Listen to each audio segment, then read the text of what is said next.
Hello, hello, hello, hello, hello. Mayo, ano? Hello. Yun na, Vince.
Good morning, everyone.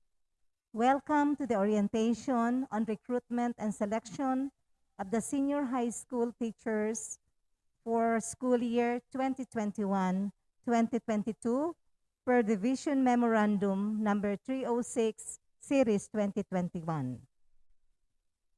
I do encourage all our division selection committee, division subcommittee, especially our senior high school applicants and all other concerns to stay focused and give our 100% attention on this orientation for us to be well informed of the timeline, documents to be submitted, and to have a complete understanding of the process and the criteria of this selection. To start with, let's have the pambansang awit followed by a prayer by our division IT.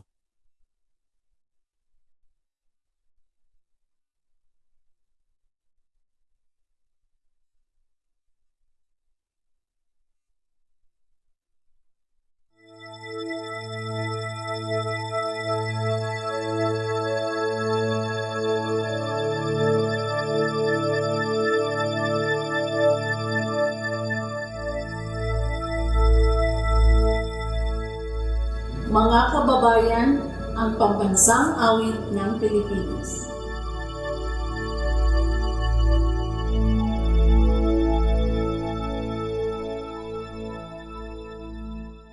Bayang magiliw, pwes na sinamanan, alab ng puso, sa dibdib mo'y buhay. Lupang hinirang, duyot ka ng magiting, sa manlulupig, di ka pasisihil, sa dagat at bundok, sa siway at sa langit mong buhaw. May nilagang tula at awit sa paglayang minamahal, ang kismat ng watawat mo'y tagumpay na ang bituin at araw niya kailan pa may di magdidilim. Lupa ng araw na luwalhati pagsinta, buhay langit sa piling mo. Ang hiligaya na pag may mga api, ang mamatay ng dahil sa'yo.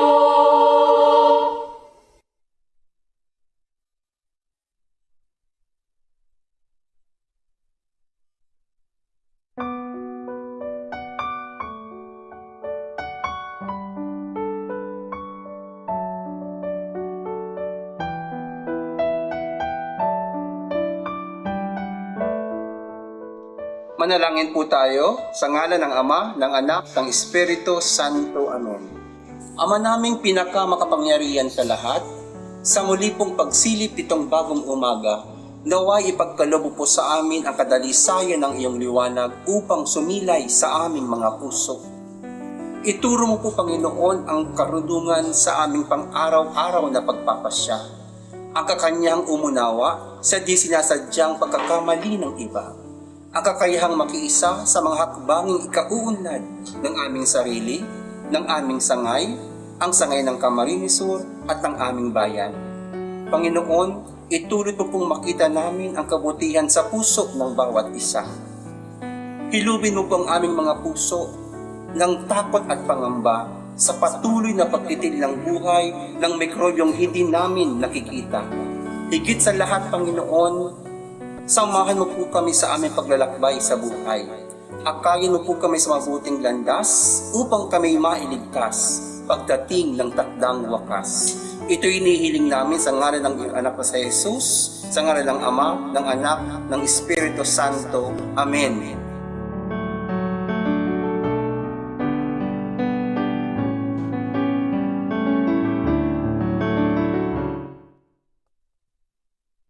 Okay?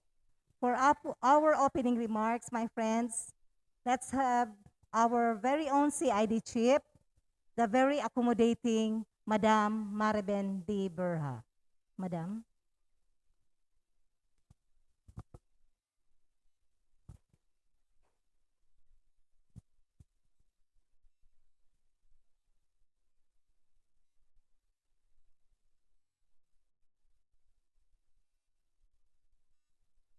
Good morning, everyone.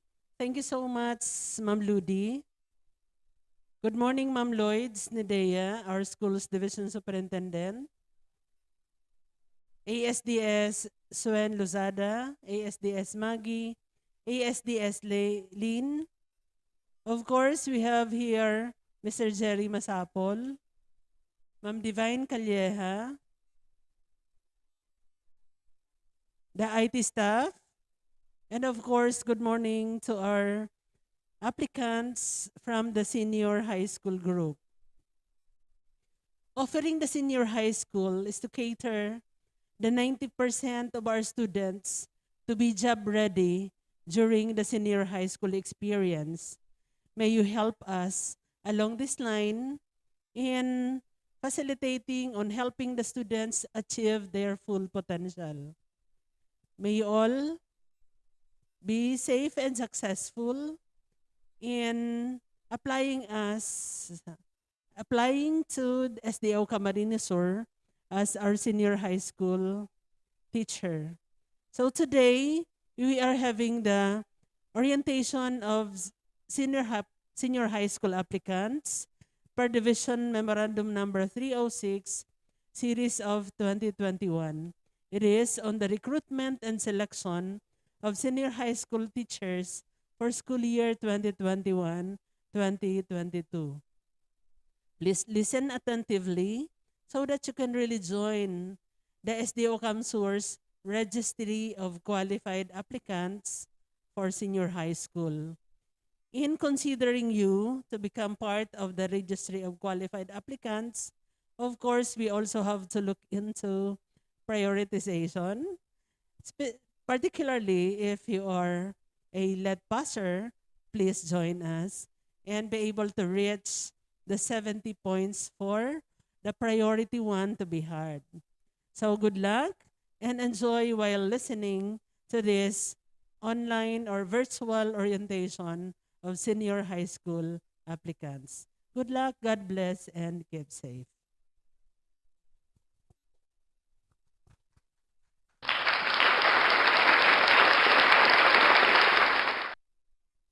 Thank you, Madam Aben. Moving on, let's welcome our nimble and brilliant superintendent, Ma'am Loida Enedea, CESO 5, Schools Division Superintendent of Camarines Sur. Madam.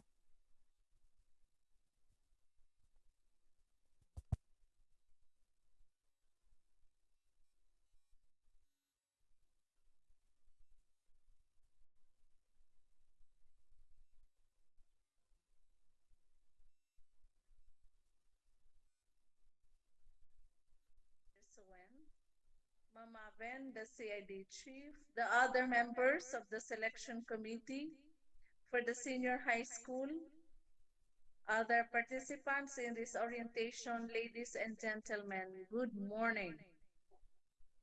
At the outset, I'd like to thank you for heeding to our call to be able to participate in this orientation. To me, that signifies your interest to be part of SDO Camarines Sur. You are here because you will be given tips on how you shall be able to qualify in the registry of qualified applicants for senior high school. I hope you are here trying to apply to SDO Camsur, not only because you would want to learn and to be able to get a job, but for you to be able to serve children and students and be able to really contribute to the mandate of the department, that is to produce Filipino learners who are value laden, at the same time competent, and eventually help in the development and progress of the Philippines. But all of those things we are expecting the children to have must first be seen in the molders, and these are the teachers. And for you to belong to the department, you must be able to possess the competence of a teacher. A teacher who has been trained to become adept with both the content and pedagogy in the senior high school. So meaning you must be aware of what are the competencies, most essential learning competencies for the teachers, for the children, I should say, and those that you need to teach the children and the students. But most importantly, as I was saying, we would like to look for teachers who are competent, but is at the same time with a very positive attitude. So if you feel you possess those qualities, then welcome, pursue your career. I like you to think and always believe that teaching is the most noble profession, and therefore teachers should be the number one exemplars of good behavior. We must not receive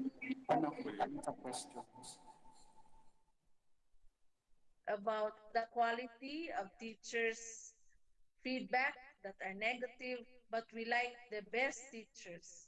And that's why I like to request the selection committees to really be very objective in selecting, in rating, in evaluating the documents. And so we like the applicants to really submit authentic documents, the grades you have earned in the state universities, the trainings you have attended, your demonstration teaching, any other aspects of the selection criteria. I hope you will show your best and your authentic self because we would like, as I was saying, we would like to choose the best teachers. You are supposed to be trained still after you are taken in the department. And so teachers who are applying in DepEd should be both competent, should be trainable, with good attitude, and one who loves the country. In a country where all the things are becoming digital, where there are fake news, there are other things that we see, sometimes we cannot control. We need teachers who are very competent and at the same time resilient. But most of all, with a strong conviction that he or she can be the best teacher because she was prepared to become one. So, with the guidance of our division senior high school coordinator, Mr. Masapol, I hope our selection committees really will be on time in the processes that they will do in selecting, in evaluating the documents, in selecting the best teachers, will be able really to give technical assistance to those needing technical assistance. But most importantly, will be able to collaborate with the Office of the Assistant Superintendent so that we shall be able to finalize and have this registry of qualified applicants on time. To our teachers who are applying, good luck. I hope you will find very a very equal opportunity in this selection process because rest assured, we shall be very objective in really evaluating you. I hope you will be inspired really to apply in depth ed. With the pandemic, I know you are trying to study many ways by which you can be adjusting, you can be very significant even if children or students are learning through online or modular or blended learning, so to speak. I hope you will make yourselves really competent on these areas, as I was saying, content, pedagogy, and technology, if I may add, because we like you to be adept and abreast with the current trends of education, in education. So again, I am reiterating that you are applying in the Department of Education, and we like the best teachers. And best teachers are willing to learn, relearn, and unlearn. So I hope at the end of this orientation, you will make up your mind and tell yourselves, I am interested to be a teacher in the Department of Education, because we are needing the best teachers, excellent teachers with very good behavior and attitude towards work. But let it be reiterated that we have a very limited item for senior high school. And so I think the best teachers may be selected, of course, according to the need and context of the schools.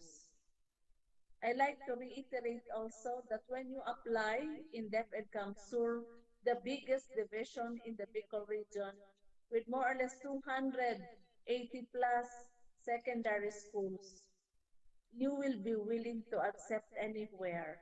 After all, you applied for DepEd Sur and you never are aware where vacancies exist. It could be in Caramuan, in Siruma, in Garchitorena, in Balatan, in Del Gallego, in Ragay, in Lupi, the far-flung schools. If you are offered a teaching position from those areas, try to see the possibility of being able to serve these communities, these last mile schools. After all, if we would want to provide access to our learners and students, you are our partners in making those things happen. Don't be so selective on the assignments later on, because as I've said, you are applying in CAMSUR with 1,096 schools all in all, and from kinder to grade 12. So it's a very diverse terrain, very diverse needs and context of schools. Hopefully, you will understand that indeed it takes a very courageous and creative and proactive teacher in CAMSUR to be able to serve with utmost dedication. So good luck to the selection committee.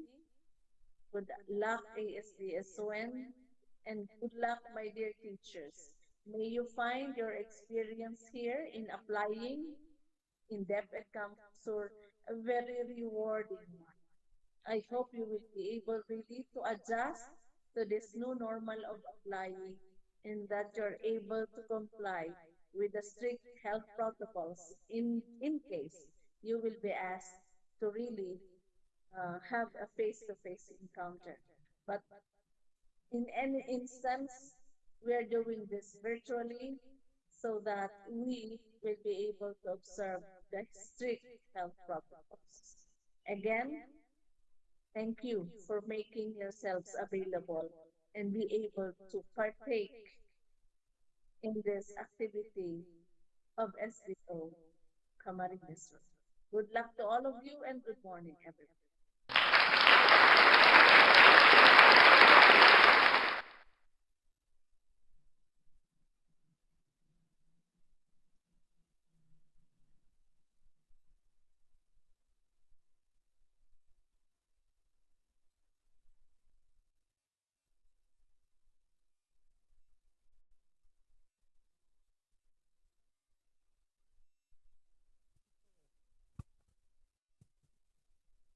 Thank you very much, Ma'am Lloyds, for the inspiring and encouraging words, as well as for the substantial inputs to our senior high school applicants.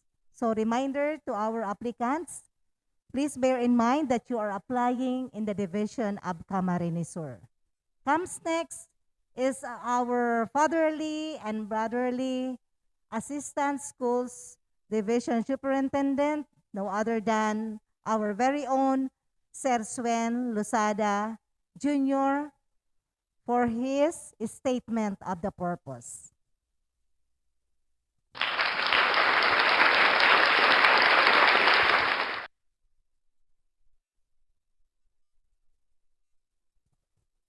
Thank you very much, Ma'am Ludi, for accepting the Master of Ceremony of this morning's activity.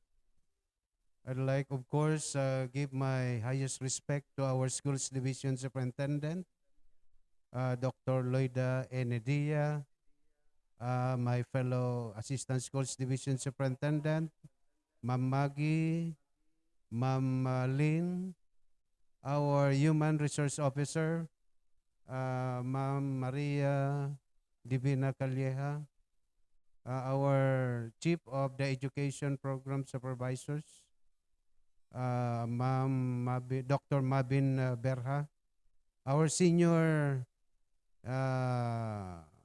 senior high school division coordinator, Sir Jerry Jeremias Masapol Jr., my fellow members of the Division Selection Committee, Education Program Supervisors, Public Schools District Supervisors, our dear school heads, our applicants, to all of you, good morning. I'd like to express my thanks also to the members of the IT group headed by Sir Philip Nebria with the group of Mr. Vince and the other one.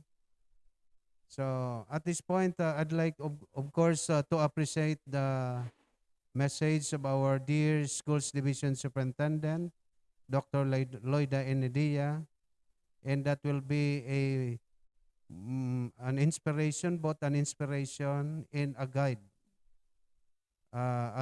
for the future senior high school teachers.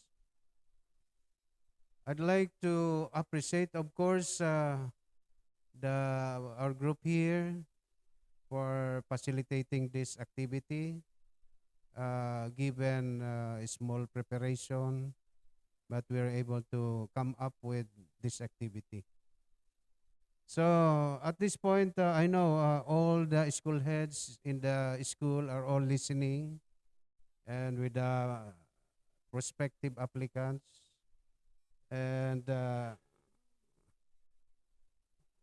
this is because of Division Memorandum Number 306, Series of 2021, particularly indicating the following legal basis of our selection, recruitment, and selection. DepEd Order Number 3 of 2016, DepEd Order Number 32 also of 2016, DepEd Order Number 49, 2016, and DepEd Order Number 51, 2017. So we are reiterating that applicants are highly encouraged to read the said DepEd orders for complete understanding of the process and criteria. I'd like to read to you also the timeline for the guide of everyone, so that no applicants will be missing the timeline or the deadline. For August 23 today is the orientation, and August 24 to 27 and August 30 to September 3 is the submission of pertinent documents for application. September 6 to 10 and September 13 to 17 is the demo teaching and interview and validation of special skills to a selected venue. September 20 to September 20, 2021, submission of results to the Division Screening Committee. September 11 to 24 and September 27 to October 1, evaluation of documents.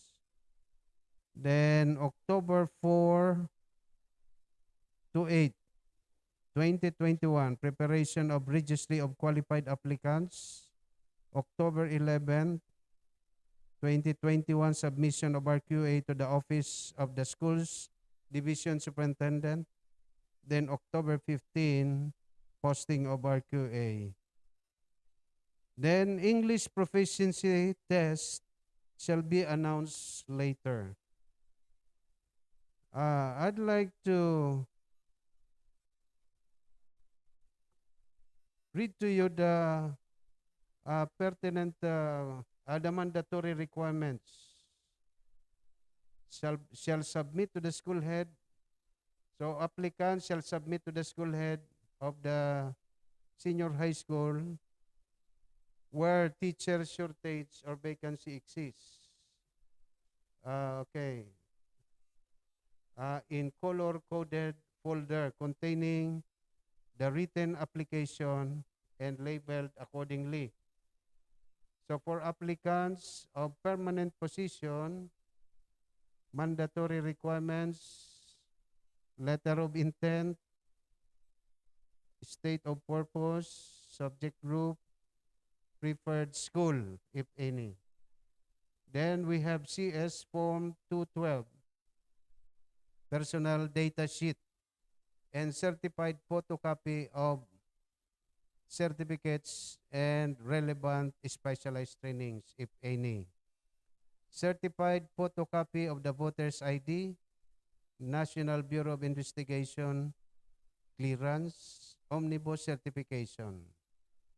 Additional requirements, certified photocopy of diploma or bachelor's degree, certified photocopy of transcript of records with at least 15 units of specialization and relevant strand, specialized subject, certified photocopy of Professional Regulation Commission, PRC, professional ID, certified photocopy of ratings obtained in the licensure examination for teachers, then certificate of employment or service record. We have also additional requirements for TBL, technical education skills, Development Authority, TESDA, in situ, certified photocopy of drainage methodology, and then additional requirements for arts and design, certified photocopy of certification of proficiency recognition from recognized and respectable relevant association, organization, or guild. Then additional requirements for HE, TBI, faculty, certified photocopy of certificate of status of employment, service record from HEI, TBI, certificate of displacement duly signed by the authorized representative of the HEI, TBI. Okay. Then we have composition of division selection committee. Of course, yours truly as the in charge of secondary, Sueño S. Losada Jr. Then we have here Jeremias F. Masapol Jr., secondary school principal 3, division senior high school coordinator. Reynaldo P. Lopez is now represented by Nerio Milano Cibulo as the new president of AXA. Then, STEM track representative from partner institution. TESDA, Casisteya representative. Joseph D. Sarsaba, President, Department of Education, Basketball Referees Association. Representative of duly accredited or recognized organization or industry. DepEd ROV representative, as process observer. Then, Secretariat, of course, our HR officer, Maria Divina H. Calleja, and then our clerical staff, Minda A. Saldoa. The following are the composition of screening committee. School screening committee, of course, the school head as the chairperson, then head teacher for core or track subjects as needed, then 3 teachers from different learning areas as needed based on the school's vacancies. President or authorized representative to the school, governing council or the Parents Teachers Association, then authorized representative of a duly recognized organization, industry proficient and eligible in the track learning area needed in the evaluation of academic track. Okay, now we give you the venue and subcommittee members for demo teaching and interviews. So for senior high school group 1A, the folder is colored red. 1A, oral communication, reading and writing, English for academic and professional purposes, practical research. Okay, so there are 2 groups here, subcommittee. For group 1, the chairman, Ma'am Irene Dayandante, a public schools district supervisor. Okay. Group 2, chairman Edna C. Fernandez, also a public schools district supervisor. With group 1 with the following members for group 1, Lilibet Moralde, also a principal. Then Ostino B. Caparles Jr., principal 2. Then Dayan Makilian, also Makilan, principal 1. Group 2 has the following members: Manuel D. Buere, principal 2. Geraldine Abergos, principal 2 also, and Ma'am Edna F. Aladano, also a principal 2. With the following venue, for the first district, congressional district, Ragay Science and Math-Oriented High School, Ragay. So sa mga taga first district. For second district, Sipokot National High School, Sipokot. For third district, Minalabak National High School, Minalabak. For fourth congressional district, Dahat Vocational High School, Lagunoy. And for the fifth, Eusebia Paz Arroyo Memorial High School, Baaw. For the next group, 1B, color yellow, komunikasyon at pananaliksik sa wika at kulturang Pilipino, pagbasa at pagsusuri ng iba't ibang teksto sa pananaliksik, pagsulat sa Pilipino sa piling larangan. Chairman, Hilda P. Bostilla, a public school district supervisor. Members, Ma'am Erlinda Caringal, P1, Florentina B. Marquez, also a principal. Nonilon L. Sinon, assistant principal 2. Eva J. Barcia, EPSA 2. With the following venues.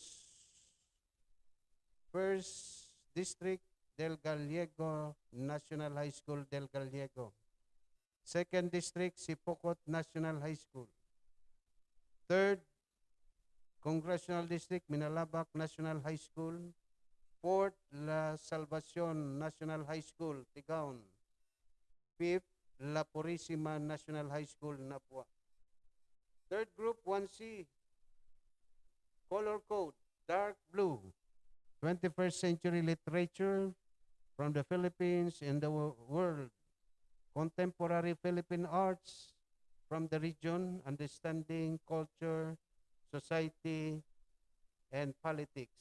Introduction to philosophy of the human person and related specialized hume subjects. Chairman, Sir Jerome S. Senior, Education Program Supervisor for Values, ESP. Members, Marie Chris C. Buenaagua, P2. Ruth P. Taduran, P1. Filomena C. Vergara, P1. Marilo A. Inimedes, HT1. With the following venues, first district, Lupi Iligan National High School, Lupi. Second district, Sinoknipan National High School, Del Gallego. Third, Union National High School, Calabanga. Fourth, Goa National High School, Goa. And fifth, Agdangan National High School, Baaw. Then, next group, 1D. Color code, light blue. Media and Information Literacy Empowerment Technologies for the Strands. Chairman, Sir Delphine A. Bondad, a newly promoted Public Schools District Supervisor. Members, Moises C. Cabida Jr., Principal 4. Mamfe Peralta, Principal 2. Mary Jane Matukad, Principal 1. Nelifer Melchor, Principal 1. Venue, Computer Science High School of Bicolandia, CBCUA Compound, San Jose, Pili, Camarines Sur. Then, next group, color code violet, 2, ABM and Entrepreneurship, Research and Work Immersion. Chairman, Ma'am Lourdes R. Nopre, Public Schools District Supervisor. Members, Decimo L. Espiritu, Principal 3. Milenda P. Bandoy, Principal 2. Nelia L. Presbitero, Principal 2. Marlene Z. Casres, Principal 1. Venues for 1st, 2nd, and 3rd Congressional Districts, San Juan National High School, Libmanan. For 4th and 5th Congressional Districts, Pili National High School, La Paz, Pili. Then, for 3A, color code pink, General Mathematics, Statistics, and Probability, and related specialized STEM subjects. Chairman, Sir Jeremias F. Masapol Jr., Principal 3. Members, Eleanor A. Abi Montaña, P1. Simeon D. Brillantes, P1. Ronnie V. Nabos, P1. Saldi R. Rivero, MT2. Jose V. Ovias, HT1. Venues for the 1st District, Simeon I. Ticanco Memorial High School, Ragay. 2nd, San Isidro National High School, Libmanan. 3rd, Calabanga National High School, Calabanga. 4th, San Jose National High School, San Jose. 5th, Baaw National High School, Baaw. For 3B, color code orange, Earth Science, Earth and Life Science, Physical Science, and related specialized STEM subjects. Chairman, Sylvia D. Ovias, Public Schools District Supervisor. Members, Melvin S. Meneses, Principal 3. Jim B. Guarnes, Principal 1. Maria Sheila B. Sonyas, Principal 1. Priscilla C. Permelona, Principal 1. Venues, 1st District, Santa Lutgarda National High School, Cabusao. 2nd, Congressional District, Pamplona National High School, Pamplona. 3rd, Kipayo National High School, Calabanga. For the 4th Congressional District, Goa Science High School, Goa. and the 5th Congressional District, Nabwa National High School. Okay, for 4A, specialized TBL, agri-fisheries, color code black. Chairman, Sir Milicio P. Postrado, Public School District Supervisor. Members, Romeo B. Colina, P2, Miguel P. Barcia, P1, Robert S. Ablao, P1, and Ubita B. Bulalin, Assistant Principal 2. Then, venues, First District, Ragay National Fisheries School, Ragay. For the 2nd and 3rd Congressional Districts, Barceloneta Fisheries School, Cabusao. For the 4th and 5th Congressional District, Partido Agro National High School, Tigaon. For 4B, Specialized TBL Industrial Arts, Brown, Color Code. Chairman, Agapito Estongi Jr., Public Schools District Supervisor. Members, Jaime P. Picasso Jr., P1, Fernando M. Baramida, P1, Olieto Benito P. De la Torre, HT3, Dante P. Plaza, HT1. Venues for 1st, 2nd, and 3rd Congressional Districts, Kamaligan National High School, Kamaligan. For 4th Congressional District, Pinaglabanan National High School, Goa. For the 5th Congressional District, Pararao High School, Balatan. Then for 4C, Specialized TBL ICT, Color Code Gray. Chairman, Ma'am Mila Peña, Public Schools District Supervisor.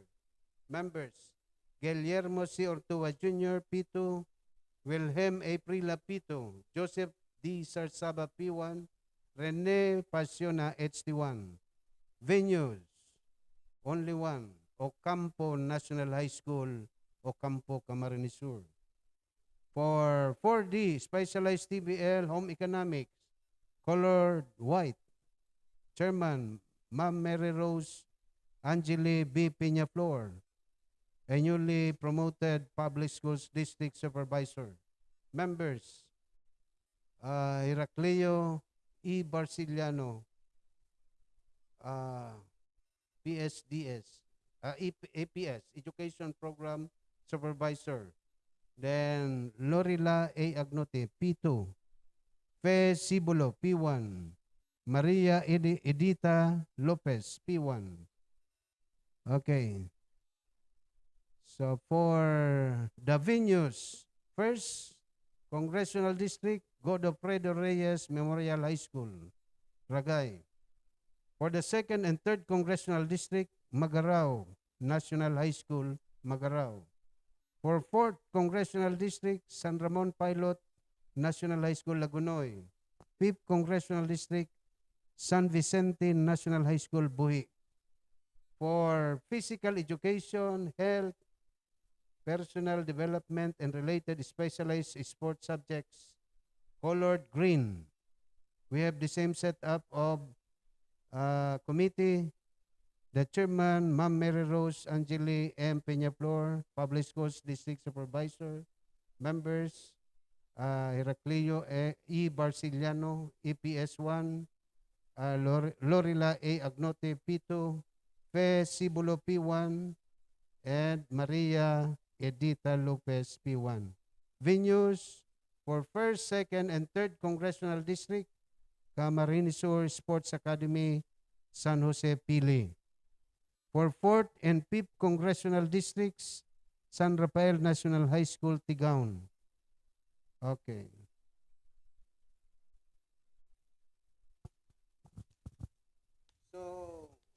So we are done reading to you who are in charge, who will take charge, and we hope you know also the venues and the timeline, which are very important. So for additional information, our dear applicants, please ask some more information from our school screening committee, and as well as continue reading the different deped orders as I already mentioned. And we hope as division committee, selection committee chairman, as representative of the superintendent, I am hoping that everyone will be committed to do what is right and what is appropriate, so that everyone will be given what is due to them, particularly our applicants. Uh, so we are expressing that all of us, wherever our level is, we should maintain integrity and honesty. Thank you so much. Good luck. Okay. Thank you very much, Sir Swen, for the thorough discussion and giving complete understanding of the senior high school recruitment and selection process and criteria. So as to the timeline, documents to be submitted, giving us the composition of the selection division committee together with the school selection committee, as well as the venues for demo teaching and interviews.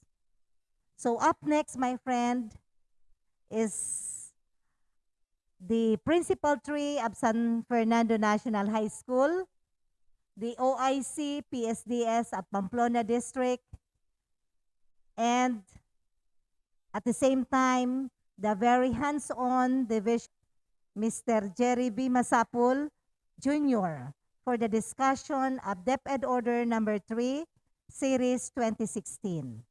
So, Sir Jerry, take it away, please.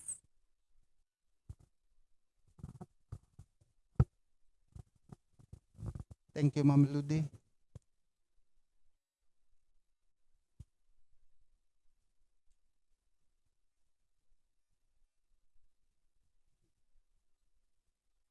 So thank you, Ma'am Ludi, our very beautiful MC for today's orientation of applicants and committees for senior high school of our division of Camarines Sur. So to our Nimble Schools Division Superintendent, Ma'am Loida Nidea, to our very fatherly Assistant Schools Division Superintendent, Sir Swen Losada Jr., to our CID Chief, Ma'am Aben, to all EPS and PSDSS who are virtually present today, likewise to Ma'am Divine, our Division HRMO Officer, to all Division Selection Committee, to the school heads of senior high schools, and most especially to our teacher applicants for senior high school for school year 2021-2022 who are virtually attending right now in this orientation. Good morning to all. I am tasked to discuss with you some of the important provisions of DepEd Order Number 3, Series 2016, which is the main reference of the recruitment, selection, and appointment of senior high school teachers.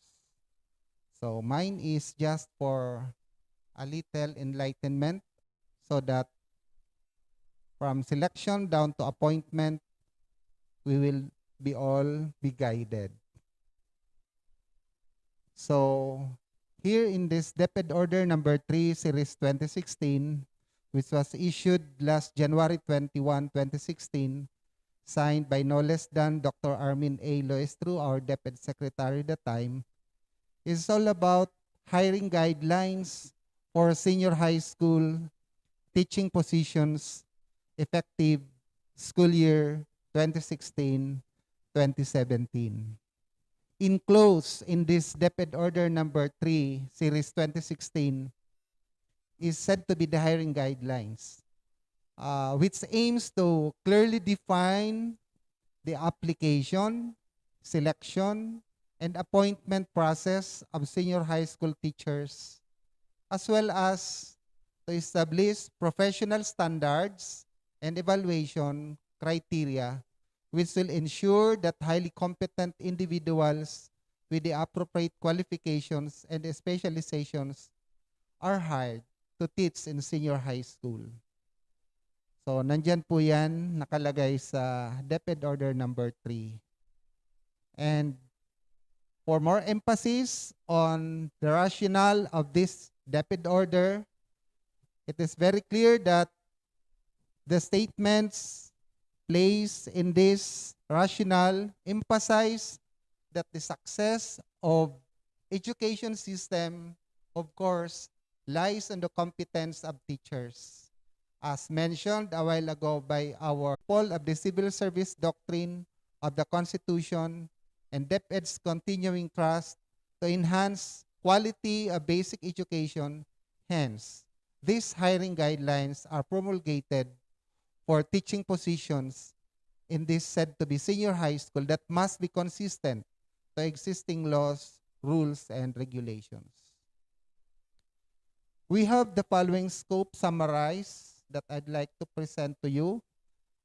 This DepEd order includes, among others, the announcement of vacancies and receiving of applications, which was already done by the in charge from the personnel office led by our very own Ma'am Divine Calleja, the SRM officer.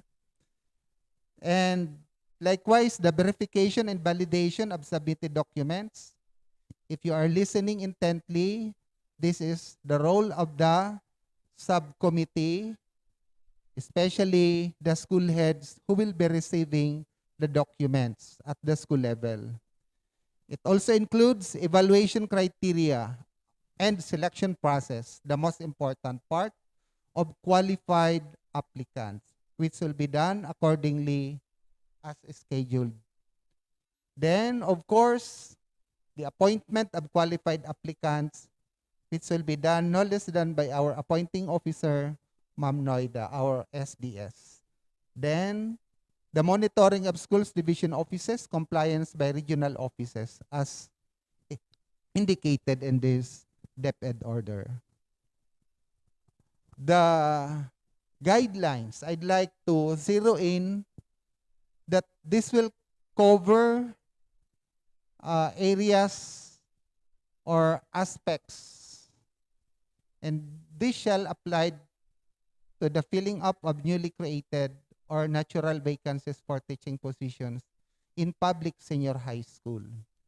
So it is said here, for applicants who are already teaching with DepEd, either in elementary or junior high schools, the DepEd order number 66, series 2007, on the revised guidelines on the appointment and promotion of other teaching, related teaching and non-teaching positions shall apply, except for Part 3, which is the computation of points of said DepEd order. So that means we will be using Part 7 of this DepEd order number 3 whenever we have applicants who are already employed in DepEd, just like the junior high school and senior high school. So, yun ang konting dapat maintindihan natin. Ano po? That is per DepEd order number 66, series 2007. So, ito yun.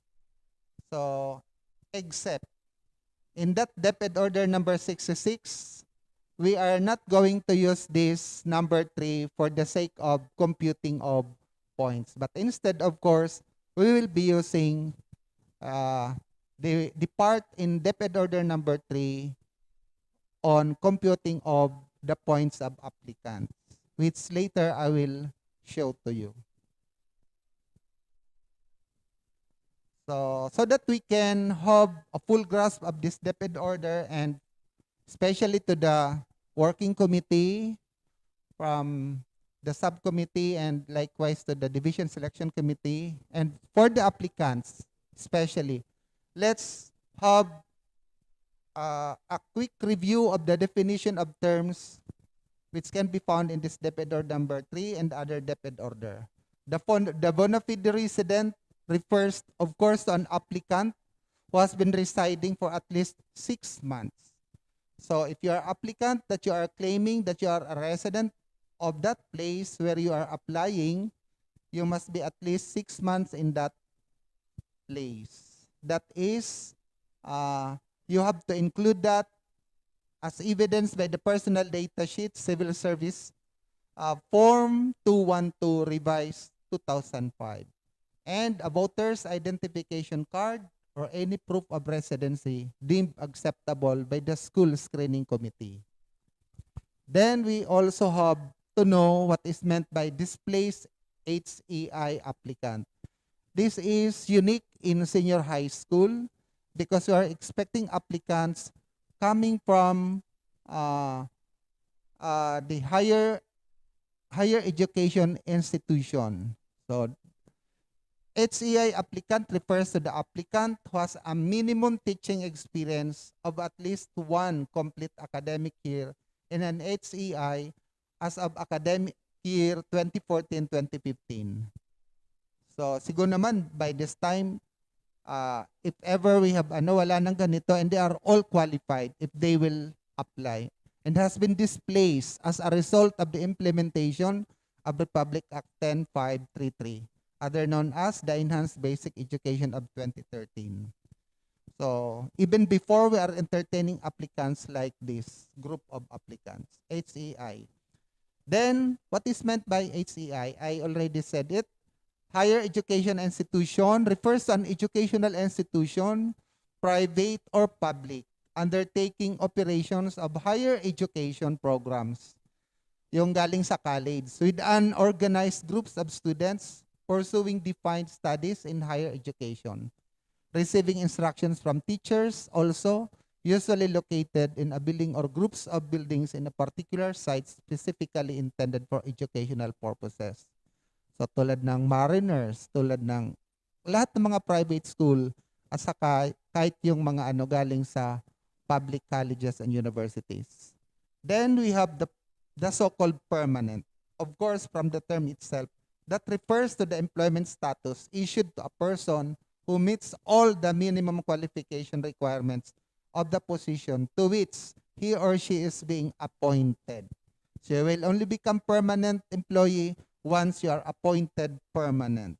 That means you are qualified and you have undergone the process of selection and appointment.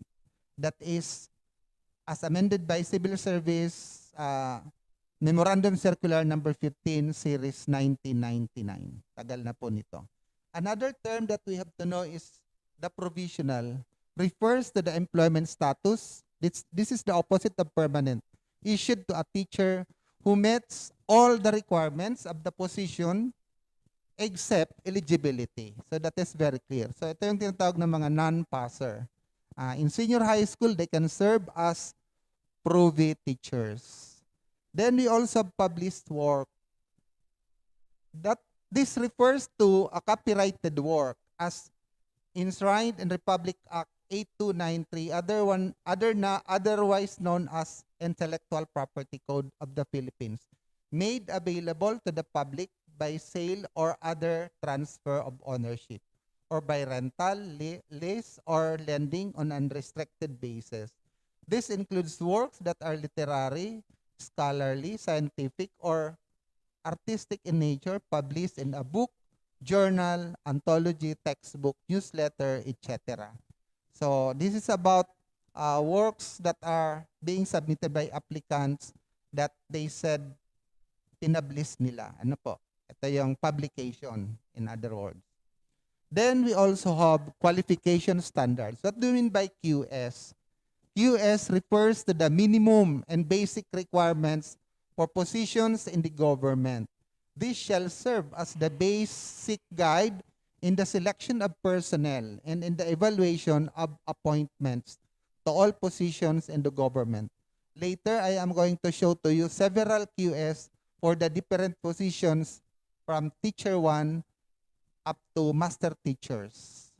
Then we also have qualified applicant. Obviously, when we say qualified applicant, a person who meets the evaluation and selection criteria in accordance with DepEd policy, rules, and regulations set forth in these guidelines.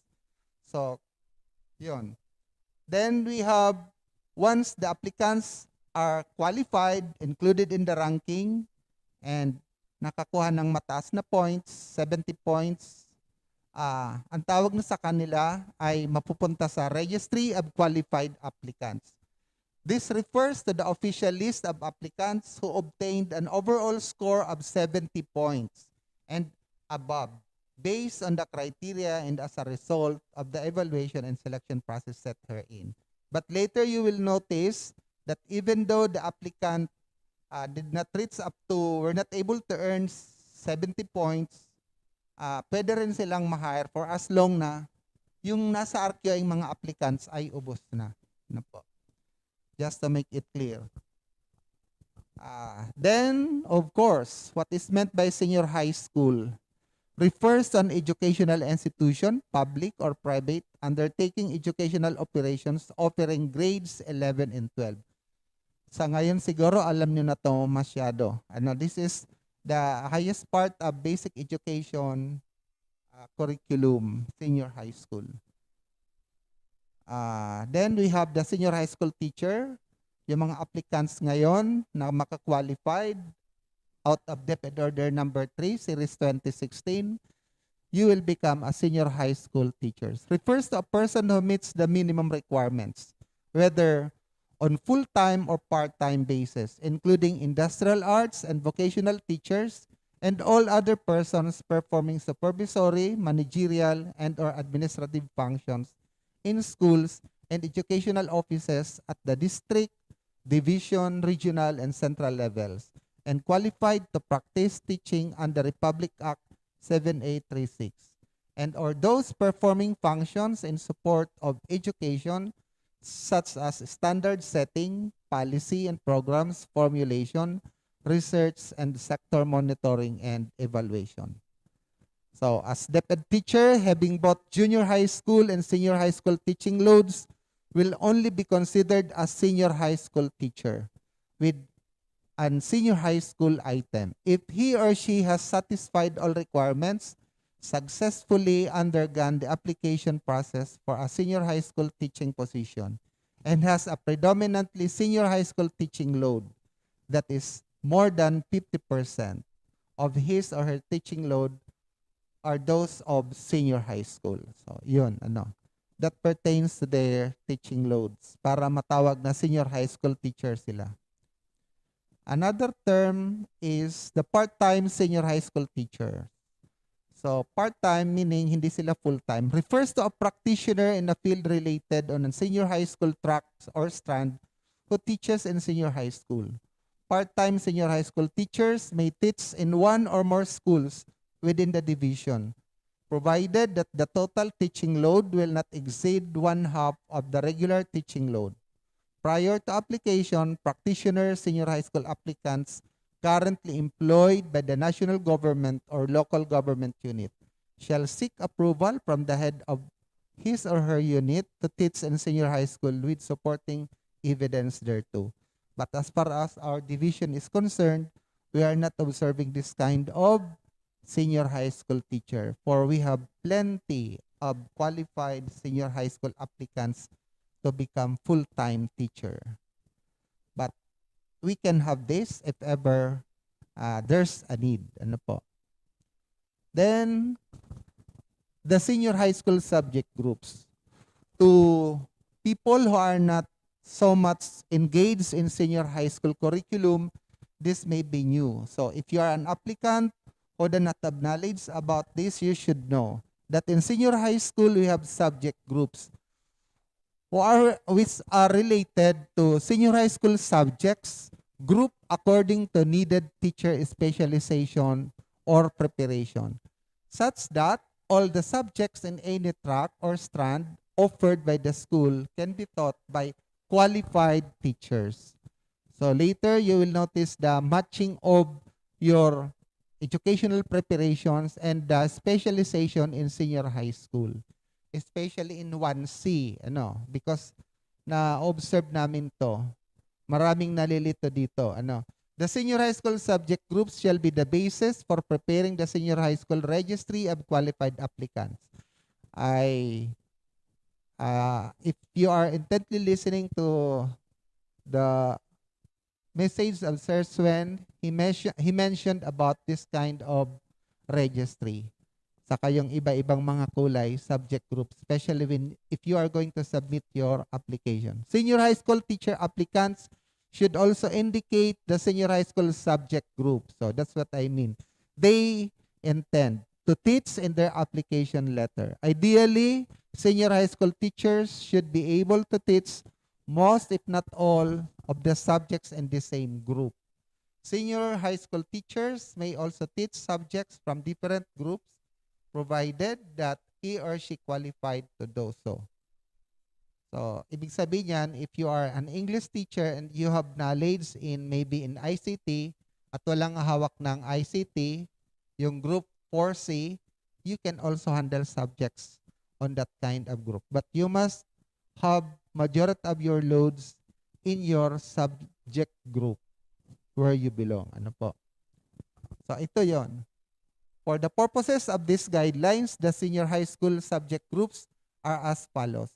I guess I need not to elaborate this anymore, but I'd like to recall just even the subject group name. Kailangan i-memorize po natin to. For group 1, we have the UMS group, which are labeled subject group 1A. They are the people who are good in language and research. Subject group 1B. This is, ito yung mga matatas sa pananalita ng Pilipino, sa larangan ng Pilipino. Ano po? Subject group 1C. Sila yung mga social sciences group. 21st century, etc. down to philosophy and other human subjects. Usually, ito yung crowded group or quite confusing subject group. Yung mga hindi nakapagpatuloy, yung mga entrepreneurial, yung graduate ng political science, at saka yung mga tunay na mga major ng araling panlipunan ay nandito sa group 1C. Then we have group 1D, the media and information literacy, empowerment technologies for the strands. Usually, sa subject group na ito yung nandito yung mga graduate ng computer. Then we have subject group 2, specifically only for ABM, or accountancy and business management, entrepreneurship, research, and work immersion. Then we have subject group 3, as mentioned a while ago, nang binasa yung mga subcommittee. Subject group 3 is for the STEM and for the following subject groupings. 3A for mathematics, then 3B for sciences. Then we have group 4. Malaki itong grupo. The TVL and the following specializations. The 4A for agri-fishery arts or APA.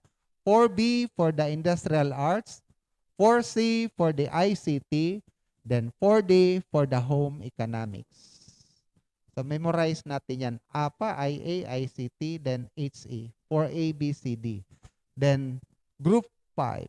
The sports and the following subjects: physical education and health, personal development, and related specialized sports subjects. Diyan sila. Then we have group 6, the arts and design group. Included also in DepEd Order number 32, Series 2016, are these 3 important terms. So, nilip ko lang para makita natin kung anong ibig sabihin ng track, strand, in industry. So, track refers to the specific program in senior high school a learner may choose based on his or her interest and aspiration. Senior high school has 4 tracks, namely academic track, technical vocational livelihood track, arts and design track, and sports track. A track is further classified into several strands, especially in TVL track. We only have 4 strands in TVL. Yung apat na groups. Yung 4A, B, C, and D. A is APA strands, Industrial Arts strands, ICT strands, and Home Economic strands. Whereas for academic, we have the General Academic strand, the STEM strand, the ABM strand, and the UM strand. For arts and design, walang strand doon. At saka sa sports, track sila lahat. Ano po? So strand refers to the specialized curricular offerings under a particular track. So let's say in TVL track, we have several strands. And per strand, we have several specialized course or specialized subjects which are being combined for our TVL curriculum offerings. Then we have the word industry. Industry is the aggregate of manufacturing, business, and commercial activities and productive enterprises in a particular field, often named after its principal product, that is the agricultural industry and food industry. Applied and specialized senior high school subjects relate to specific industries. There are applicants kasi coming from those said industries. Usually, sila yung mga uma-apply sa TVL. Ano po? Na though they are not actually teaching, but they are qualified to teach in senior high school because of their experience from that said industry. So, merong mga applicants na merong mga daladalang ganyan. Ano po? So, let's proceed. It is said that the announcement of vacancies for number 3, the publication of vacant positions per track and strand shall include the documentary and eligibility requirements, qualification standards, evaluation criteria, application of processes and procedures, and the deadline for the submission of application for the respective positions. The deliberation by the Division Selection Committee shall be made not earlier than 10 days from the date of publication of vacant position. Na kung saan ang ating division office ay parang nakapag-publish na.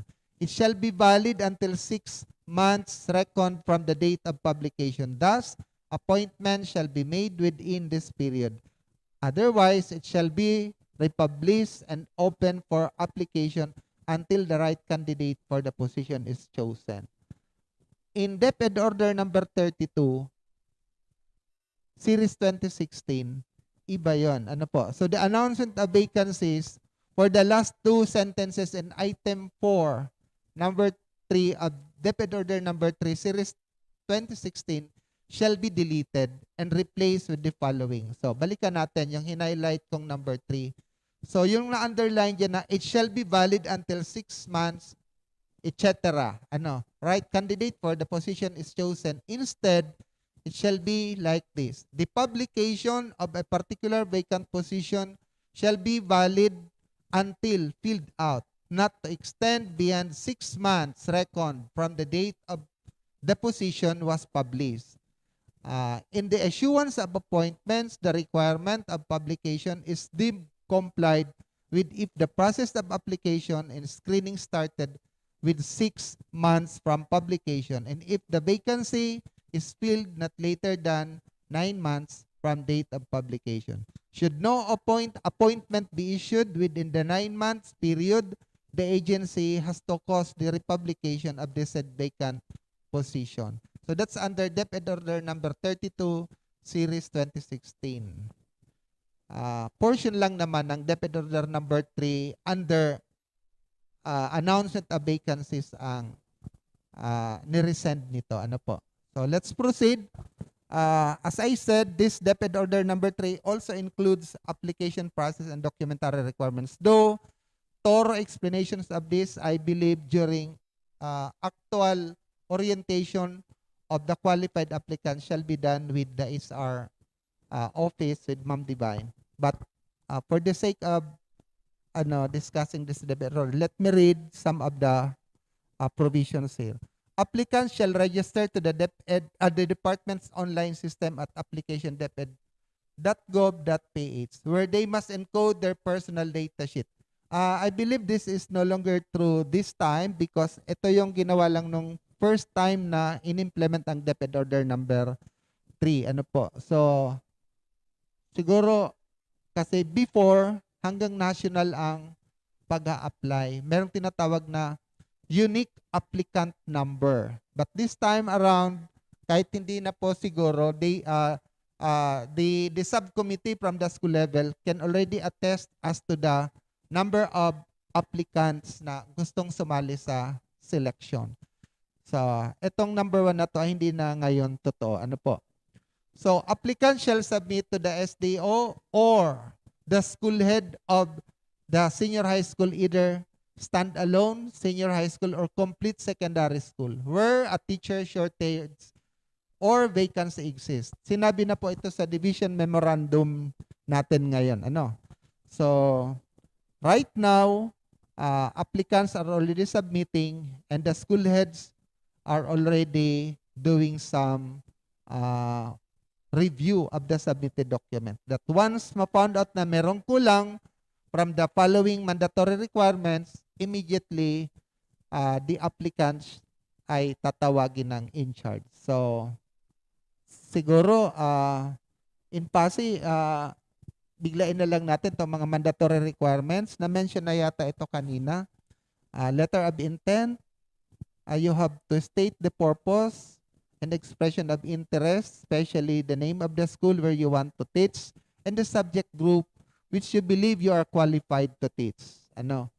The PDS, then the photocopy of your certificates, your voter's ID or proof of residency, NBI clearance, the omnibus certification of authenticity and veracity of all documents submitted, signed by you, by the applicant. Ano po? Mandatory requirements.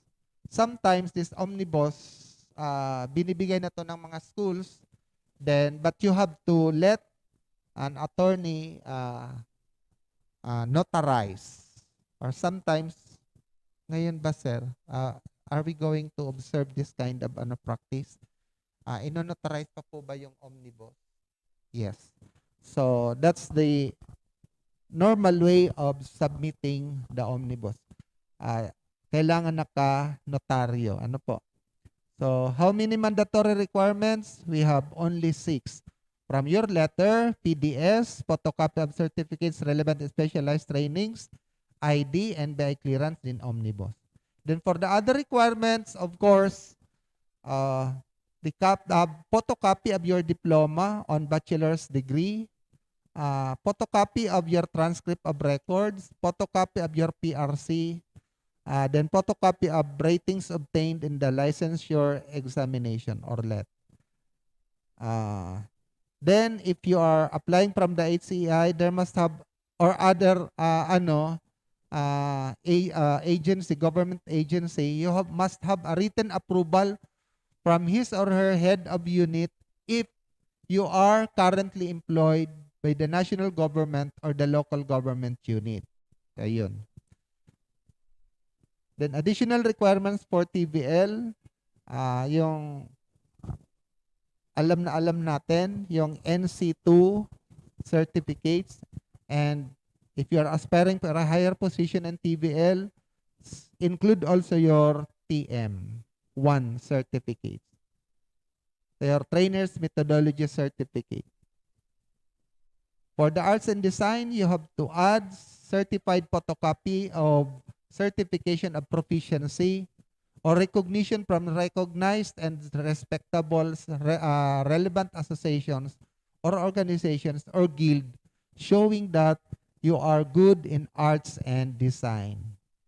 And likewise in sports. Then also we have an additional requirement for applicants coming from HEI or TVI faculty.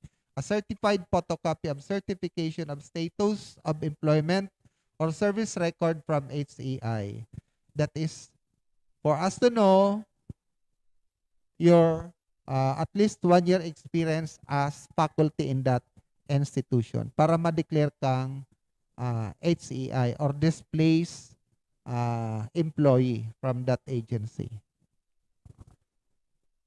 The academic personnel applicants for HCI must present certificate of service record and of good standing. So as I mentioned, involving your employee's name, job title, duration of services rendered. Applicants who have already submitted the complete requirements during the call for expressions of intent shall not be required to resubmit. However, they may submit additional or updated documents, that is, new certificates, portfolio pieces, etc. Applicants who have submitted partial or incomplete requirements shall be required to submit the lacking necessary documents. Nangyayari to sa school level, paano? Bago mag-deliberation sa division level. Kailangan magdagdag na kayo ng mga certificates at saka mga na magiging parte ng iyong portfolio.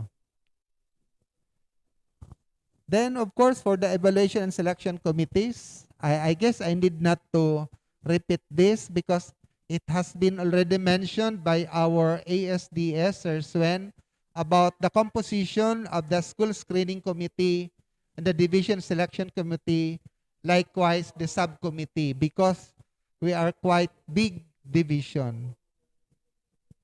But just to give emphasis, especially on the composition of the school screening committee, the chairman is the school head and the members would be your head teacher if you have. And if you have an established senior high school group, you can have a head teacher or a master teacher from that core or track subjects. Then 3 teachers from the different learning areas. Then the president or authorized representative, the school governing council or of the Parents Teachers Association. For the functions, just go on reading with that DepEd order number 3. Those are self-explanatory, and I believe right now the school heads, our school heads are already very much acquainted with these several functions that the school screening committee should have. Ano po? Na-mention na rin kanina ni Sir Swen, the Division Selection Committee, and of course, likewise, their functions, which we believe master na to masyado nila. Kasi paulit-ulit na po tayo nito. Kung hindi ako na mamali, this is our 6th year of operations of senior high school. Kasi nag 5 years na last year, and 2021-22 would be our pang-anim ng operasyon ng senior high school. So I need not to read this anymore because this is already included in our division memorandum. The composition of the division selection committee from our school student superintendent down to the different members of its subcommittee.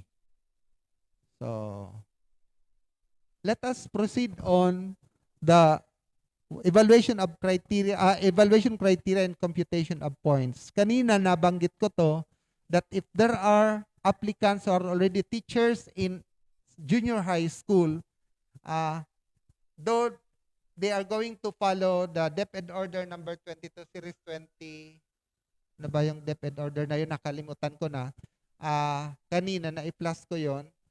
But just the same, we will be using this criteria. Kasi yung naunang DepEd order na gagamitan ng dating mga teachers ay wala doon yung TVL, Arts and Design and Sports. Wala doon yung subject group. That's for general. Usually ginagamit yun sa junior high school teachers who will be promoted or who will occupy vacant higher positions. So pwede rin yung gamitin ng dating teacher going to senior high school. The same criteria shall apply to applicants without professional teaching license. So, parehas lang. Number 2, let's take note that for education, O, tingnan natin, ano. For academic, we have 20, TVL 15, Arts and Design, Sports 15. Pare-parehas yan. So for education, 20 points for academic track, 15 for TVL, Arts and Design. Education shall be rated in terms of applicants' academic achievement in his or her undergraduate studies. Thus, all subjects with corresponding units must be included in the computation. Rating of education for all applicants shall be based on the percentage rating equivalent points. So, merong tinatawag dong mga transmuted score. Ito yon, ano. Usually, the subcommittee who are in charge of computing for this particular criteria, meron sila nito. So, for example, the final percentage, sorry, pwede pong lowbat po ako. Sir, excuse po muna.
Okay, thank you.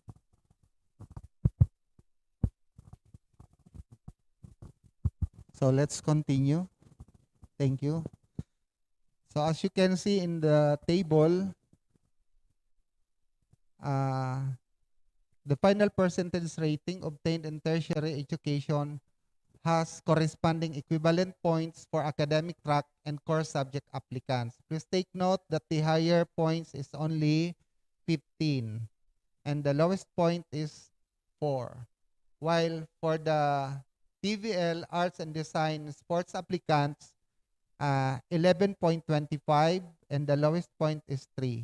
Bakit ganon? Because it says in the next provisions that for applicants for academic track and core subjects who have completed 15 units of specialized subjects and the track, strand, or subject being applied for shall be given +1 point. While those who completed 18 units shall be given 2 points. So, pag merong mga higher educational attainment, a corresponding points +1, +2 shall be added. Applicants who have completed the academic requirements for a master's degree and the track, strand, subject being applied for shall be given 3 points, while applicants with a master's degree shall be given 5 points. That's why you will notice in the preceding table, the highest score is only 15. If you are an MA graduate +5, there you can get the highest or perfect score, which is 20 points. What about for others? Applicants for the academic track and course subjects who have complete academic requirements for a doctorate relevant to the track, strand, subject being applied for shall be given 6 points, while applicants with a doctorate, PhD, or EDD relevant to the track, strand, subject shall be given 8 points. What will happen if sumobra na? So, yung maximum na lang yung 20 points. For example, mababa yung points na nakuha niya, pero graduar na ng MA o graduar na ng PhD, tataas ang kanyang points. Makukuha niya yung plus 8. So kung 12 points lang ang niya, ang equivalent points, plus 8 dahil graduate na siya ng PhD, perfect pa rin siya. That's what we mean by these provisions. And what about for the TVL? So take a look of the education criteria under TVL. Applicants for the TVL, Arts and Design and Sports track, to recall, the highest point na pwede nilang makuha ay 11.25. But, accordingly, applicants who have completed 15 units of specialized subjects relevant to the track strand subject being applied for shall be given plus 1. Kaya tataas din sila. And likewise, for 18 units shall be given plus 2 points. Also, applicants who have completed academic requirements for master's degree, 3 points. And kung full-fledged na siyang master's degree holder, so plus 4 points. So, that's for the TVL. While for the Arts and Design sports track who have complete academic requirements for doctorate, likewise in TVL, meron rin silang dagdag na 5 points. Kung full-fledged doctor, 6 points. While in academic, 8 points. If the points obtained by an applicant exceed the total number of points for the criterion, a perfect rating of 20 for academic track, yung sinasabi ko kanina, and a perfect rating for 15 points for TVL, Arts and Design and Sports track shall be given. So kung wala silang advanced educational studies, hanggang lang sila sa minimum points. Hindi nila mararating yung maximum points.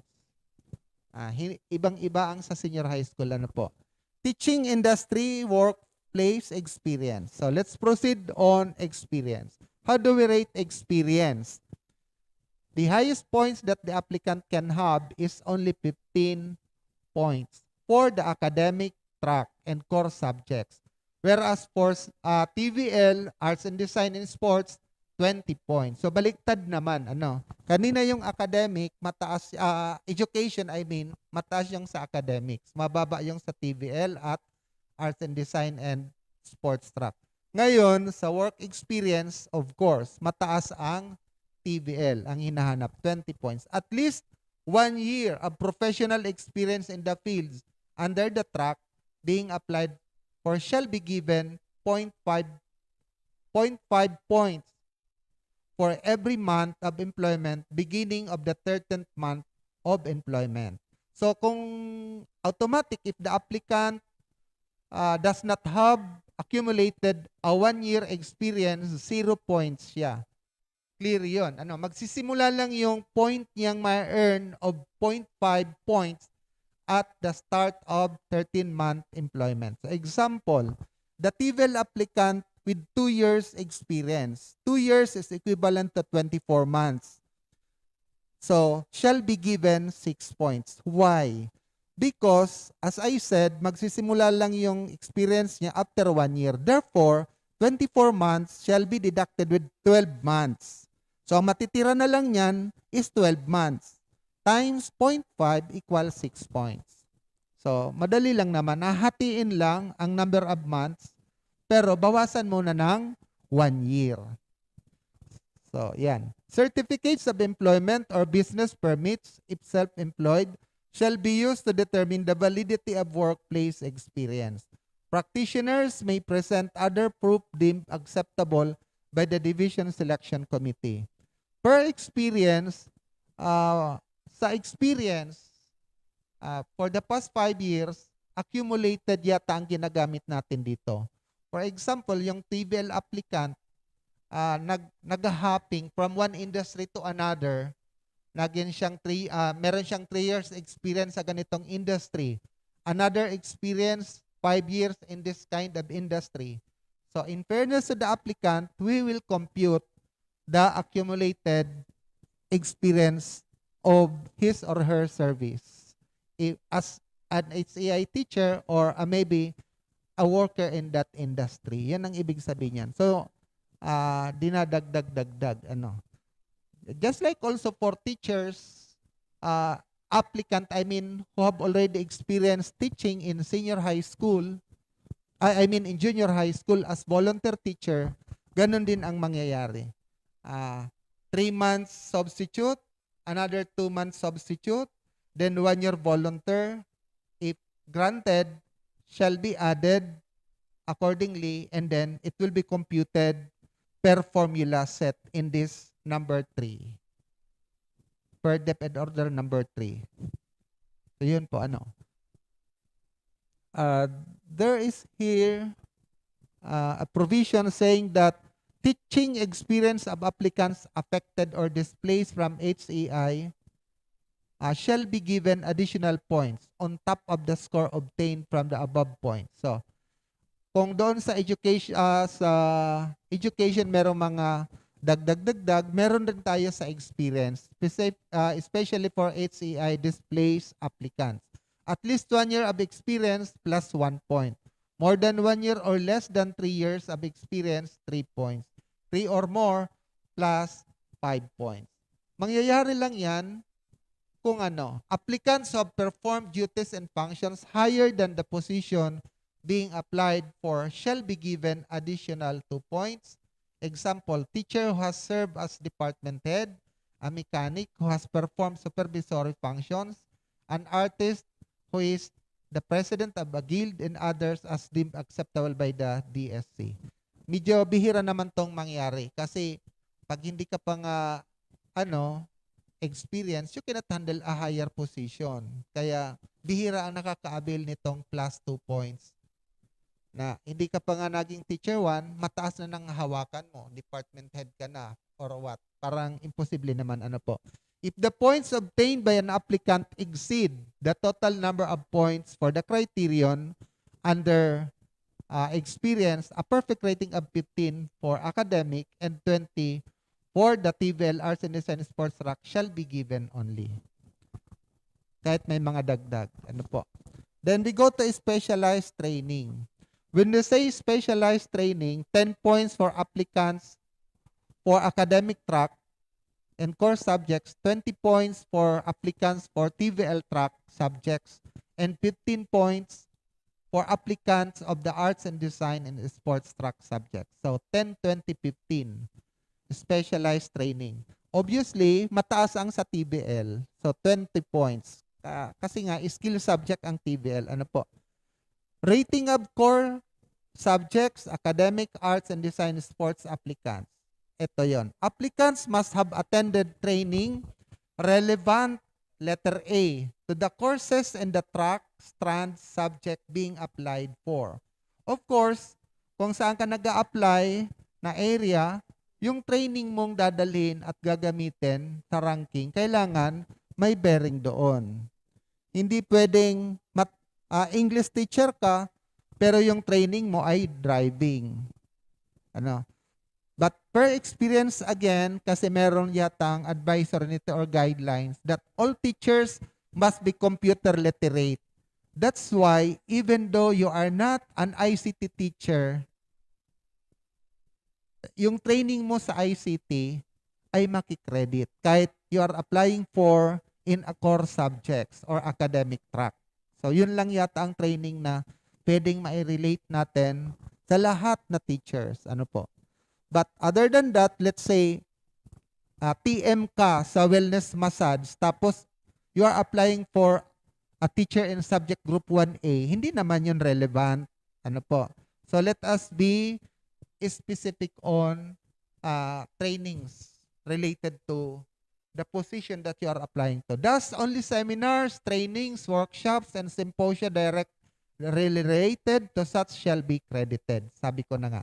In the assignment of points, 1 point shall be given for every training, seminar, workshop, symposium of at least 2 days. So, 2 or nothing. Ano po? Pag hindi naman nag 2 days yung training, wala yon, hindi pwedeng accumulate kahit iba-iba. Hindi ito experience. So, dapat ang training should always be 2 days and above para mabigyan siya ng 1 point. Ano po? Maski anong klaseng training, regardless of the level. Yun yung senior high school. And 2 points for every certification from a recognized association or guild.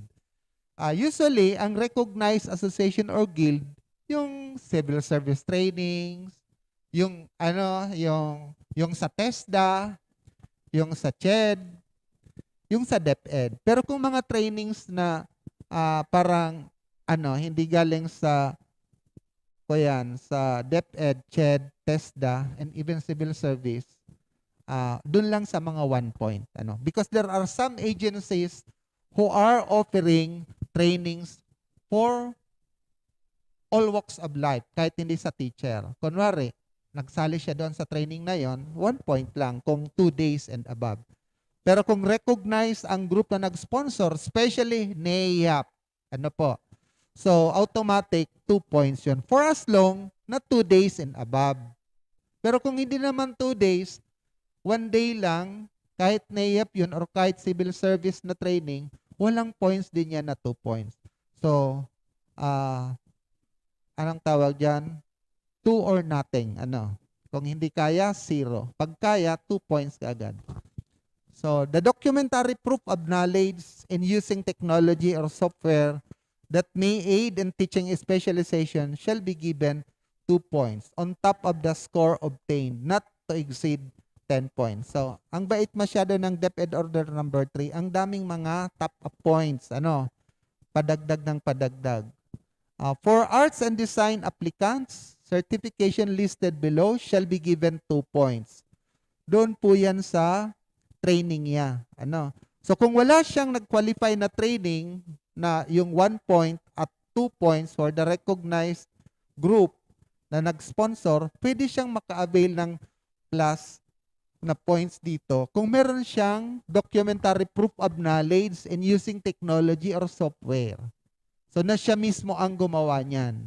So, parang imposible naman na 0 ka sa training na 1 point at 2 points tapos producer ka pala ng ganitong klaseng software. So, although per guidelines dapat bigyan natin not to exceed 10 points. Kailangan lang ang certification of fellowship abroad, participation in local arts congress, participation in arts exhibitions or performances, whether group or solo held in country or abroad, certification from any respectable. Halimbawa nito, yung hindi pa employee na applicant na teacher, napasama siya doon sa mga contest sa national. Tapos talagang nag-present siya nirepresent nila ang hindi lang Bicol kundi ang Pilipinas. Merong mga ganyan na nananalo.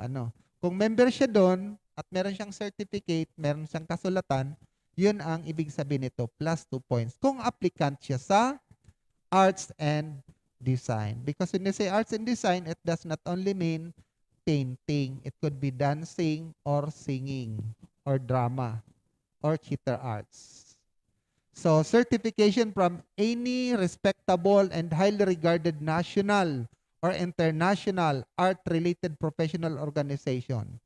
Ito yung sinabi ko kanina. Kasibulan, Agos Kulay Portrait Artists Guild of the Philippines, Arts Association of the Philippines, Society of Philippine Sculptors.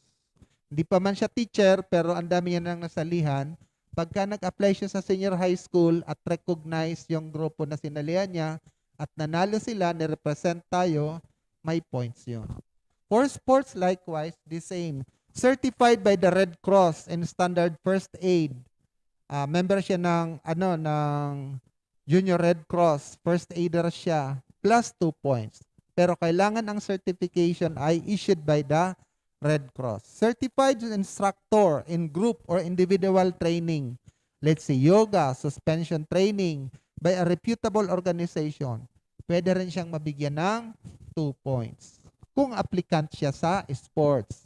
Balikan natin na kung applicant siya hindi naman sa arts and design, hindi naman siya applicant sa sports, pero meron siya nito, pwede bang mabigyan? Hindi. Kasi hindi naman related yung mga certificates niya. So kung 3A, 3B, subject group 3A math, subject group 3B science, tapos ang mga certificates niya, first aider, yoga, painting, hindi yon na po. So that's what we mean by this guidelines.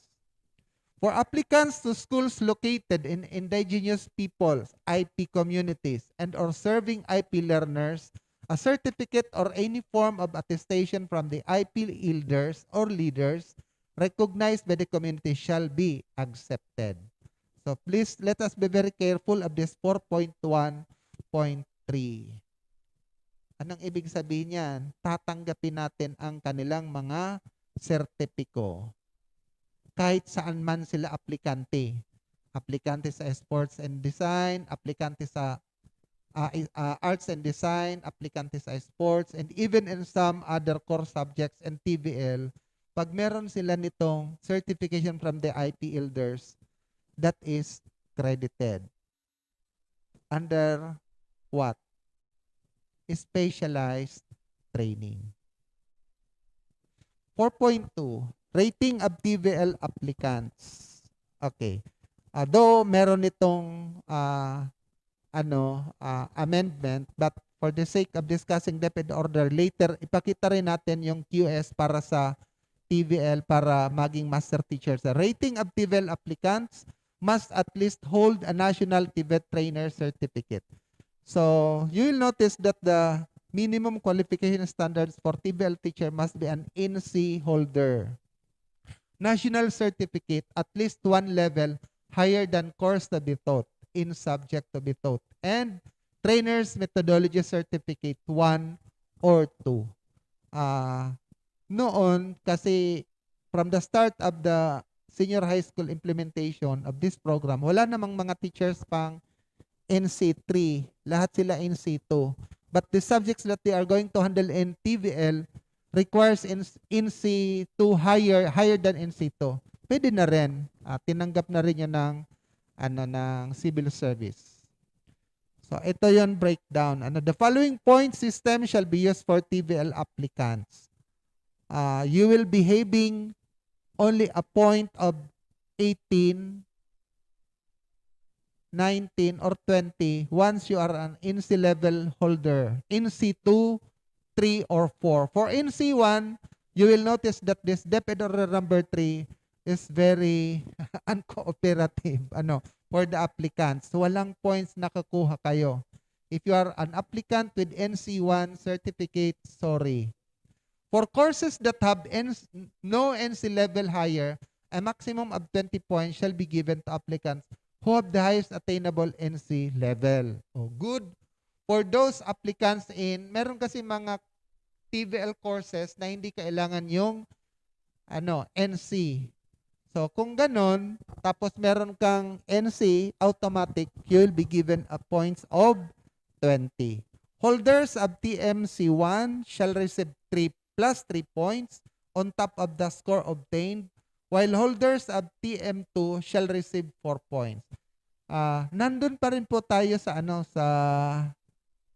training. Ang pinag-uusapan pa rin natin sa training. Kasi yung NC at TM ay part yun ng training ng applicant. Which is, ito yung medyo crucial sa mga TVL applicants.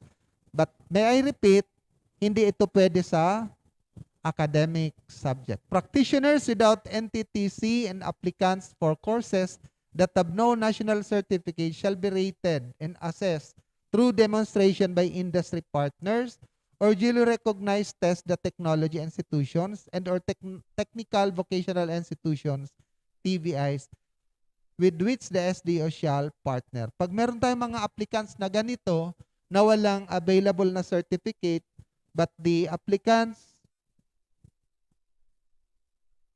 is very much qualified, pwede tayong maghingi ng tulong sa TBI partners natin para mabigyan ng rating ang applicant. Bibihira naman ang mga TVL applicants na walang certificates na dala. Okay, let's go to interview. For interview, pare-parehas po. Kahit anong subject group ang ina-applyan, whether academic, TVL, or arts and design or sports, parehas. 15 points for applicants of all tracks. The division selection committee supposedly shall interview applicants and ensure that all have equal opportunities to be assessed.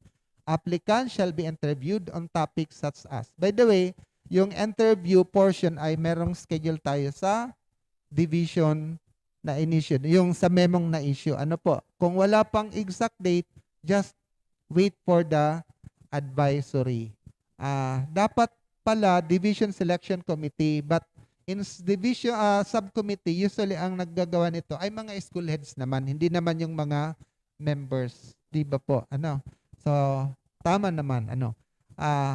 K-12 program, senior high school, professional experience, instructional skills, technology, about computer skills, about classroom disciplines or management of classroom, knowledge of content or using instructional materials, planning skills, relationships with administration, staff, parents, and students, personal qualities. Ito yung iikutan lang naman ng mga possible questions na ibibigay sa mga applicant para makakuha kayo ng 15 points. And the following is the rubrics of the criteria. The committee shall rate applicants from satisfactory, very satisfactory to outstanding, using standards and equivalent points listed below for each of the 3 listed competencies. So, if you are going to read this line by line, these are also self-explanatory for all of us. Just do good in the interview and with correct content, then so that you can receive 5 points or an outstanding rating. But if not, you will only be given if your response covered some of the target behaviors only, but not quite at the level that would be ideal, you will only be receiving 3 points.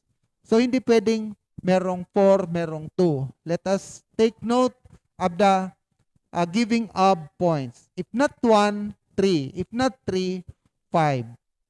Fellow subcommittee members or division selection committee. Yung interview ay kailangan lang 5, 3, or 1. The interview question should center on the following 3 competencies. Number 1, teaching ability. Number 2 is classroom management. Number 3 is school fit. There are some explanations there that you can have so that you can prepare yourselves, and likewise for the committee, so that our questions will only evolve in these 3 competencies. So, hindi pwedeng kung ano-ano lang. Ano po? It should convey ideas and information clearly, reflects on successes and failures, then provide reasonable example when the applicant answers. Explains the accountability of the teacher for classroom environment and culture, or it could be discussing with deep understanding of unique and emerging needs of students and potential challenges, or it could be conveying willingness to try innovative or multiple strategies to address challenges, or it could be providing reasonable example of encouraging positive student behavior, dealing effectively with negative student behavior, or strategies to deal with uncommon classroom management challenges. So this must be all be present in the interview. Then for the school fit, demonstrates skills and needs for development that can be a good fit with the school. So, your answers, fellow applicants, should have an interaction with interviewer in an appropriate or professional manner. So, dapat interactive ka. You should show respect for the opinions of others. You should express personal and professional expectations and or preferences that are in line with the school culture. And you should show appreciation of how families impact students' performance. And the last, you must provide reasonable examples of, for example, strategies for creating positive relationship with administrators, faculty, or students, and interest and skills that match the school's culture and needs. So, dyan lang naman iikot ang mga tanong sa inyo. You should be able to give answers within the range of these three competencies. So, the number of points attained for each of the three listed competencies, may I repeat, teaching ability, classroom management, school fit, shall be added to get the interview rating. And how it will be computed? Siyempre, shall be added. Normally, kung meron tatlong nag-rate sa iyo, it should be divided by 3 para yung rating pa rin ninyo ay lalabas yung pinaka-average. Pero kung isa lang, automatic. Kung ilan ang binigay, yun na kaagad. Then, what about for the communication skills? 10 points for applicants, then 5 points for TBL. Walang masyadong problema dito because all we have to do is to let our applicants take the test, the so-called English proficiency test, of which it will be scheduled soon and it through another advisory. Just make yourself ready if you are not yet having this kind of test. But for applicants who were already applicants before, I guess kailangan 2 taon lang according to the in charge of this kind of test. The validity of the result of your EPT will only last until for 2 years only. Which of course being managed, administered by the BEA.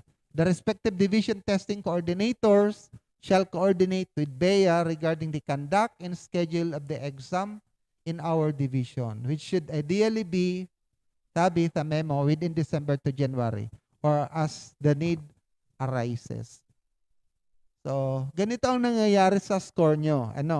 If you receive an 82%, or 0.82, the weighted points if you are applying for academic track or other core subjects is 10. Therefore, your score would be 0.82 or 82% times 10, which is equivalent to 8.2 points. So, yun lang. Ito times 10. Kaya kung naka 50 ka lang, times 10, di 5 points ka lang. But for TBL, it is only 5 for TBL, Arts and Design. So, if your score is 82 points, nakakuha ka ng 82 points, and you're a TBL applicant or an Arts and Design or a sports track applicant, that will be multiplied by 5. And the points which will be placed under English communication skills is only 4.1 points. So aim a high score so that you can have at least, if not 10 points, a better score closer to 10 points. Then what about the portfolio or the outstanding achievements? This is different from the trainings. So 10 points for core subjects and 15 points for arts and design, sports tracks subject. So yung academic at saka TVL track, 10 points. 15 points for the arts and design and sports track. So what is this portfolio about? Submission of portfolio and or outstanding achievements or accomplishments is encouraged because it will help you have a higher points. Minsan kasi kahit maganda na sana yung qualification ng applicant, walang portfolio kaya nababawasan siya ng 10 points. So, published work or a publication normally in a newspaper or in any platform, pwede na ngang online ngayon, or recognize innovations and accomplishments in research and development, or ito yung mga usually nakikita namin sa mga senior high school applicants. Prizes, awards, recognitions, letters of commendations for thesis or major academic papers, or exemplary performance, or work and or academic projects. So, under exemplary performance, ay doon mga awards ninyo at saka recognition. Pero hindi pwede yung recognition because you've been a guest speaker sa activity sa barangay. Hindi ganun. It must be an outstanding achievement. So, if it is subnational level, lahat yata, from school level, barangay, municipal, hanggang regional, division level, 1 point each. Wala nang usapan pa dyan. Pero pag nag-national level na ang certificate mo, yung outstanding accomplishment mo, 2 points. International, 5 points. For the published work. Whereas for the other awards or innovations, just 3 points. So, other than trainings, I repeat, fellow applicants, you can have these outstanding achievements para madagdagan ang inyong mga score. If the applicant exceeds 10 points, yun. Kasi maximum lang, upon computation of 2 or more submissions, a perfect rating of 10 shall be given. So, hindi pwedeng sosobra. Kahit saan namang criteria, ganun naman talaga. Whereas for arts and design applicants may also submit the pieces listed below. Alin yun? This shall be rated and assessed by SDO's industry partner specializing in arts and design. However, only a maximum total of 5 points may be awarded for the following: drawings from direct observation, two-dimensional media, digital media, sculpture, typography, and performance or conceptual work related to arts and design. Ang dami-dami niyan. You will be given an additional 5 points for each of the following. Pero kung sumobra na din sa 10 points, yun lang, 10 points na lang.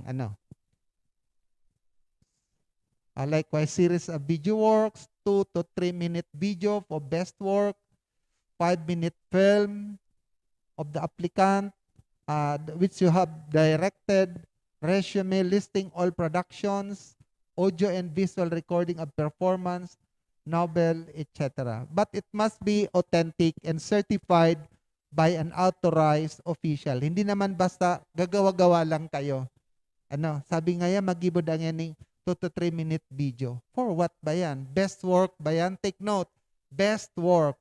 And it is under outstanding achievements. So hindi basta lang just to have an additional points, gagawa kayo ng dulaan o drama or short story. Dapat na i-publish and you will recognize that work is an outstanding accomplishment of yours. So, kailangan din doon yung certification. What about practitioners, experts applying for teaching positions in any track may also submit the following. This is so that you can have an additional points. Government-issued business permits. This is still part of portfolio, especially for the TVL. If you are an owner of a business, then you have the permit, self-employed, automatic meron kang plus 2 points. And if you have certificates or proof of proficiency issued by a duly recognized body, including guilds and sports organization, 1, 2, or 3 points.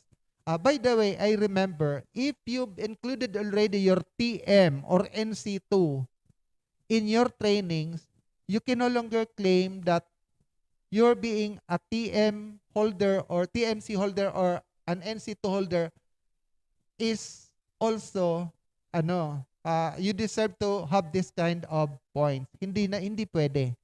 Ano po, ulitin ko, kung nagamit na sa training yung mga NC2 at TM, hindi na dito pwedeng sabihin sa portfolio na yung NC2 at TM ay isasali pa rin. Kasi minsan, ginagawa nilang certificates or proof of proficiency.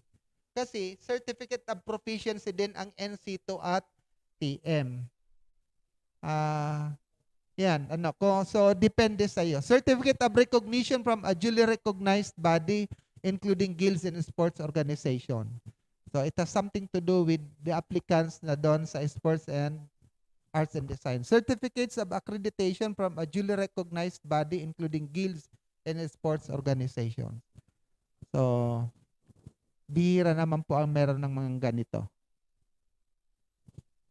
Then we have the demonstration teaching, 20 points for academic, then 15 points for TBL Arts and Design. So, a thorough discussion of this shall be done by the in-charge in the division subcommittee level by the school head concerned.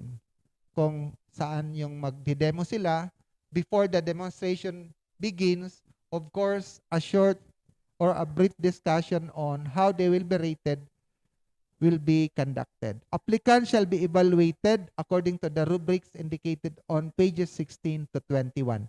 Ang dami po nito. So, may I just encourage you to have a copy of this if you really would like to prepare yourselves for the demo lesson.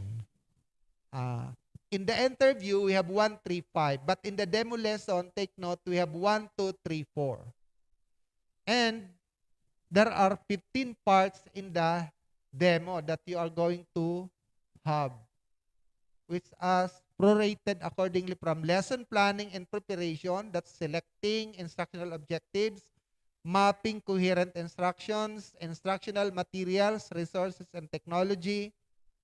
And under classroom management, we have managing classroom procedures, organizing physical space.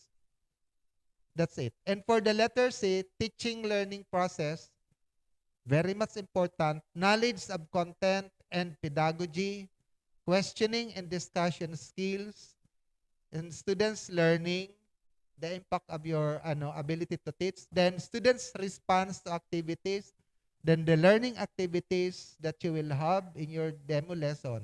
And for the letter D, we have the language proficiency, the use of language, your conveyance of information and ideas, and for letter A, assessment of learning outcomes, congruence with instructional objectives, assessing students' learning.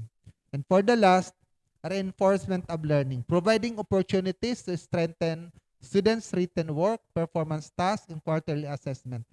If you will count them, they are all 15. There are 15 items all in all. Things that we have to see in the demo lesson. Therefore, the number of points attained for each of the 15 listed components shall be added and then divided by 60. Why 60? Because the maximum points that the applicants can have is 60. If there are 15 items prorated from A to F, 4 points as the highest, 4 times 15 is 60 points. Patandaan po yan. Kaya meron tayong 60. The quotient shall be multiplied by 0.2. Why 0.2? Because it is 20% for academic track and core subject applicants. Or you will multiply the quotient by 0.15 or 15% for TBL, Arts and Design, and Sports track applicants. So the product shall then be multiplied by 100. So ganun yun. For example, you are a very good teacher applicant and you're able to earn points in all those 15 items from A to F, 4 points each. Therefore, you will have 60 maximum points. Divided by 60, you will have 1 point. Times 20, so you will be able to have 20 points. Perfect. Ganon yun. So, sum of points attained for the 15 components by Arts and Design, for example, is 45 lang. 45. So siguro meron siyang 3, meron siyang 2. Hindi lahat naging 4. So 45 divided by 60. So 45 divided by 60 is less than 1 times 100 times 0.15 I mean, then times 100, then the result is 11.25. So yun po ah ah, kunin yung summation ng points. Let's say 45 lang, divide sa 60. Yung quotient ay i-multiply sa 0.15 kasi ang arts and design 15% lang under demo lesson. Then i-multiply sa 100 para maging whole number. Then you got 11.25. So your score for demo teaching is 11.25 out of 15 supposedly. Applicants shall undergo demo teaching especially for subjects under the senior high school subject group for which they are applying. So what do you mean by this? If you are a mathematics applicant teacher, you should demonstrate your lesson in math. Bakong nasa English. If you are a 1C applicant, social sciences, your lesson must be in social sciences subject. So try to recall the different subject groupings. You can demonstrate in philosophy, something about politics, or a history. Not that once the applicant, you will demo computer subjects. So, mismatch, po. Also to the working committee, let us be reminded of this. Kasi baka yung content ng lesson ay hindi naman subject group based.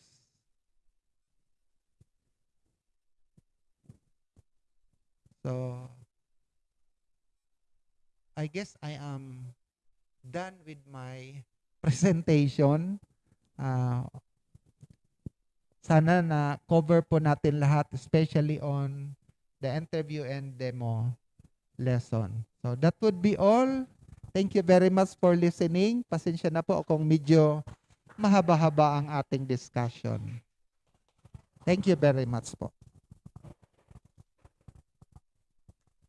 Thank you very much, Sir Jerry, for the clear and detailed discussion of DepEd Order Number 3, Series 2016, Hiring Guidelines for Senior High School Teaching Positions, effective school year 2016-2017. So, at this point, meron po dito mga tanong sa chat group. Okay, sasagutin mo, sir? Okay po. So, meron dito, saan na yun? Sandali po. Okay. So, mayroong tanong po, paano po kung wala pang authenticated photocopy ng PRC ID? Pwede po bang to follow na lang?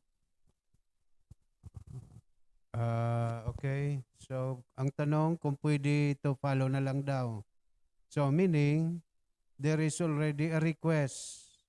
So, you have to show your proof that you have a pending request from the PRC that you're requesting for an ID. So, proof. Iyon lang ay ipakita mo so that later na lang i-present. Okay, thank you, sir. Okay, meron pa po dito. Nagtatanong siya kung para lang ito sa senior high school orientation. Yes po, for senior high school applicants lang po ito.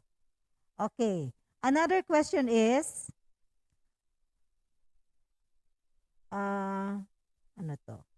Ang concern ko lang po, na di nasagot last orientation is about sa demo. As per last orientation, pwede ba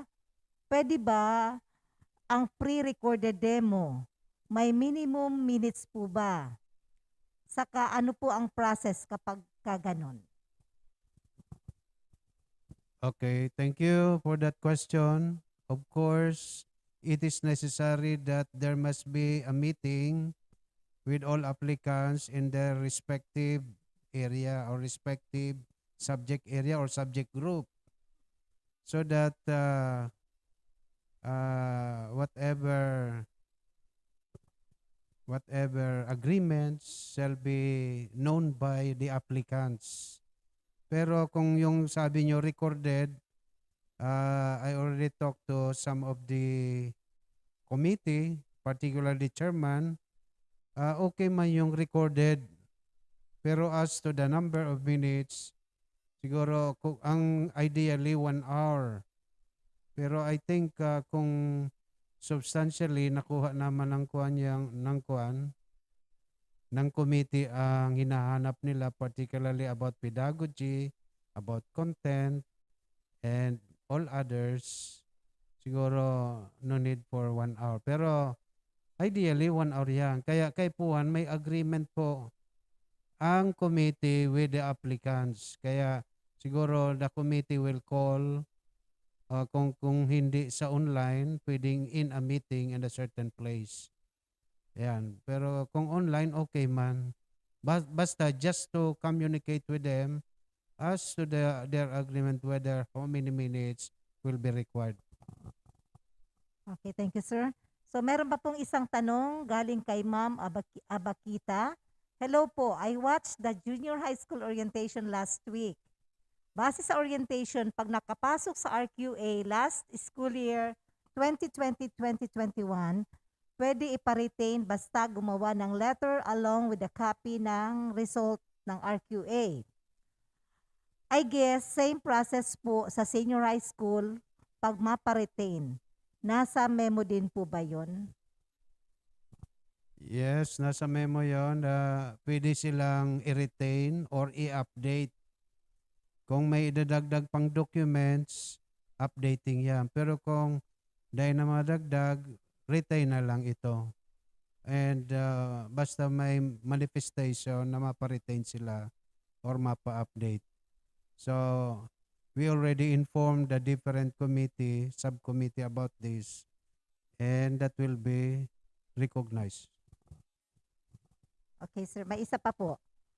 Galing kay Ma'am Nilio. Good morning po. Paano po kung kaka-expire lang po ng license last July and ang appointment schedule po ay sa October pa po? Ano po ang pwedeng gawin?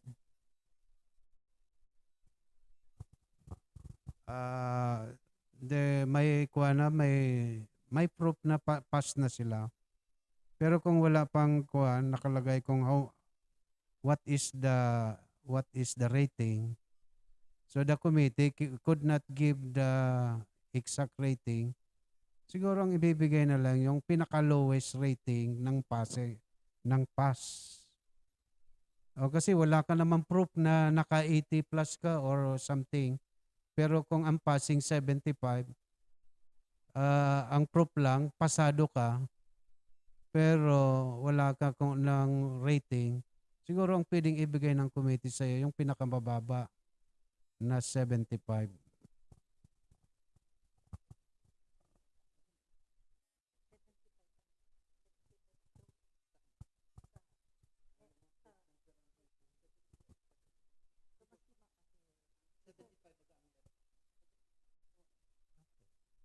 Okay, one more question, sir.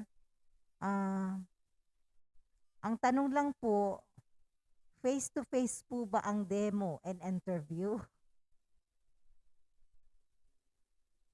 Ang interview daw ay face-to-face? Yes daw po. Face-to-face po, kaya lang, we have to strictly follow the health protocols. Okay, so meron pa ba? Okay. Ito sir.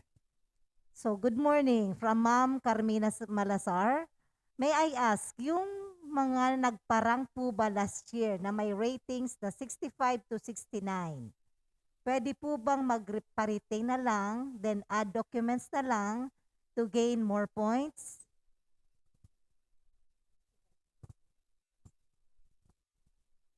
Ang nakakuang kaya naman, yung nakapasok sa RQA. Ang 65 to 69 nakapasok, hindi. Hindi nakapasok ang 65 to 69. Kaya ang nasa memo natin, yung nakapasok lang sa RQA na 70 and above. So kung hindi po nakapasok, obligado na mag-submit ng lahat ng documents.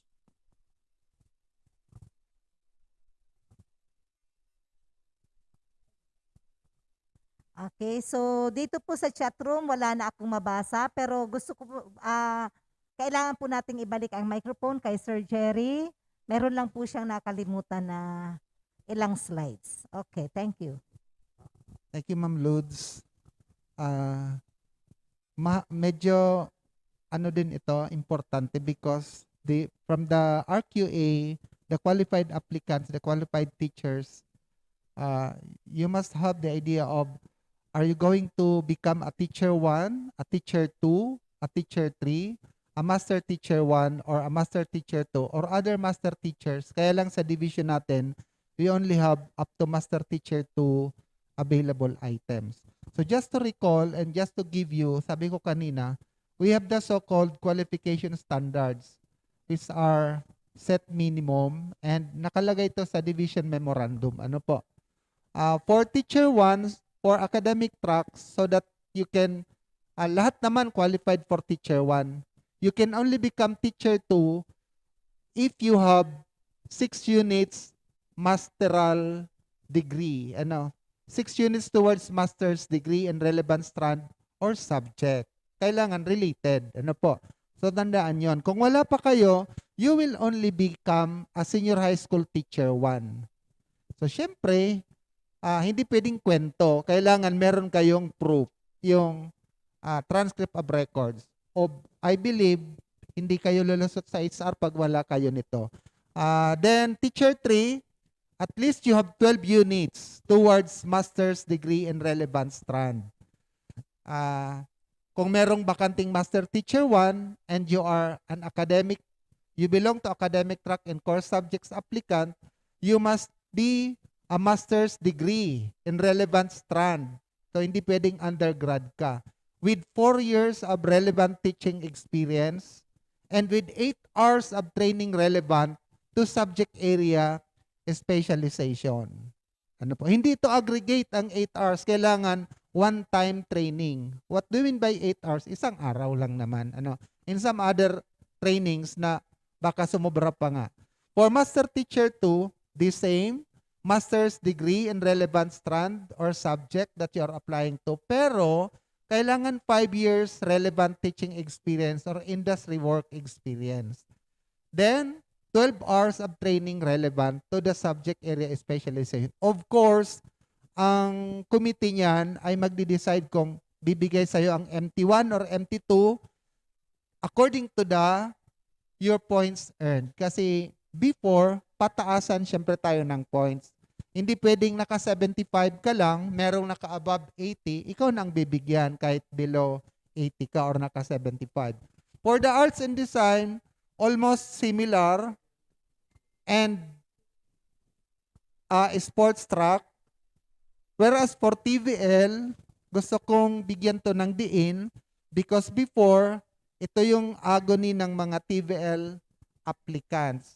Pero yung iba, nabuhayan ng nagkaroon ng panibagong DepEd order. But to recall, previously, for TVL teachers, you can only become teacher 2, or you can become teacher 2 or even teacher 3, even you are not an MA graduate. Yun naman ang maganda sa TVL. But, you must have at least an INC2 plus TMC1 para maging kang teacher 2.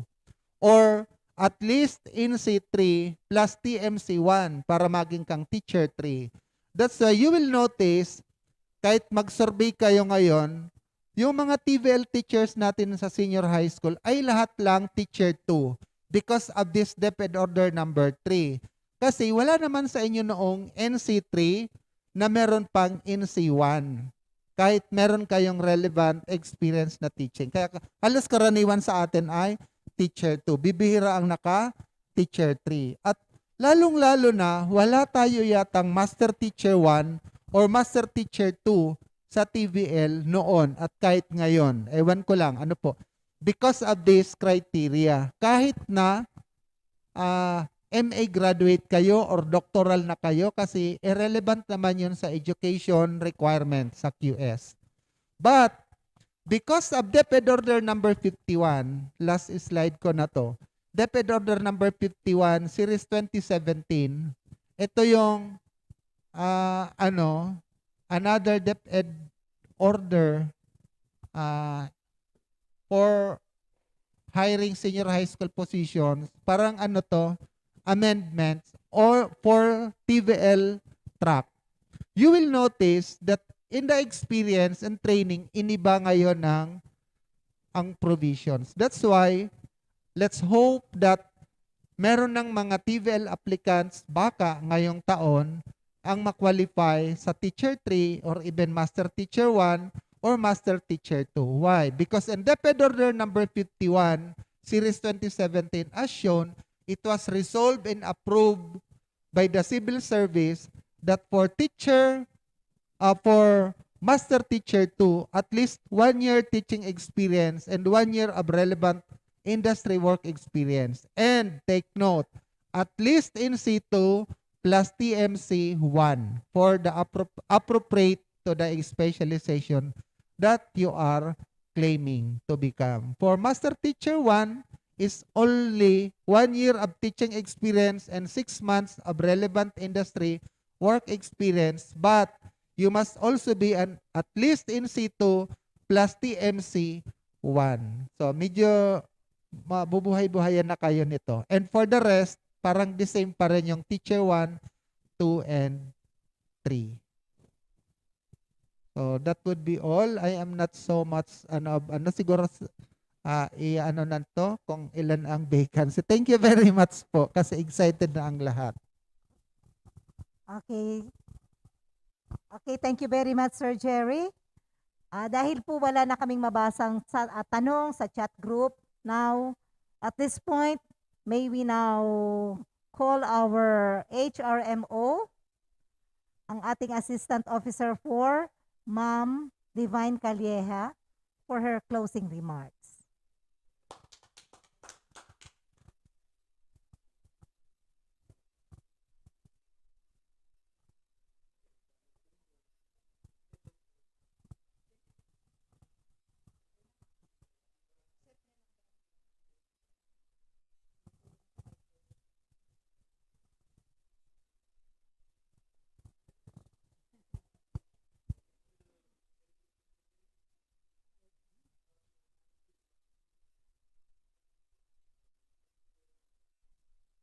In behalf of our Schools Division Superintendent, Ma'am Lloyds Nidea, our in charge for secondary schools, Assistant Schools Division Superintendent, Sir Sueño Luzada, and the Division Selection Committee, we would like to give our appreciation to all who expressed interest in joining the Department of Education Schools Division Office of Camarines Sur to become a senior high school teacher for the school year 2021-2022. We hope we have answered the queries very well. If you have listened intently to the comprehensive discussion of our Division Selection Committee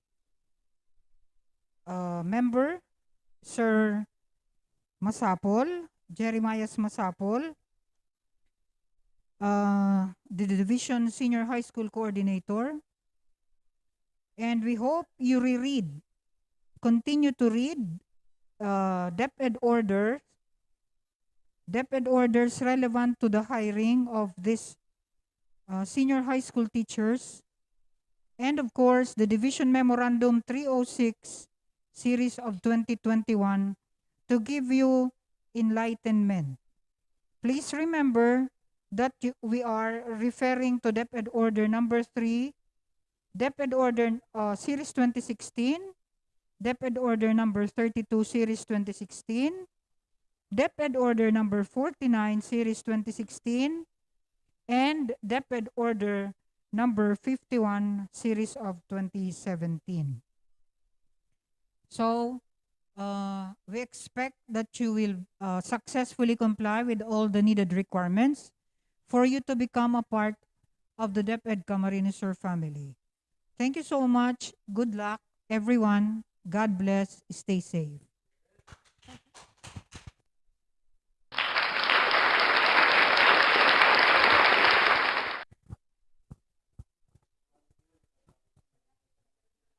Again, through the strong leadership of Ma'am Lloyds Nidea, sana po naintindihan nating mabuti ang orientation at nagkaroon tayo ng meaningful engagement ngayong Monday morning. Again, good luck and keep safe everyone.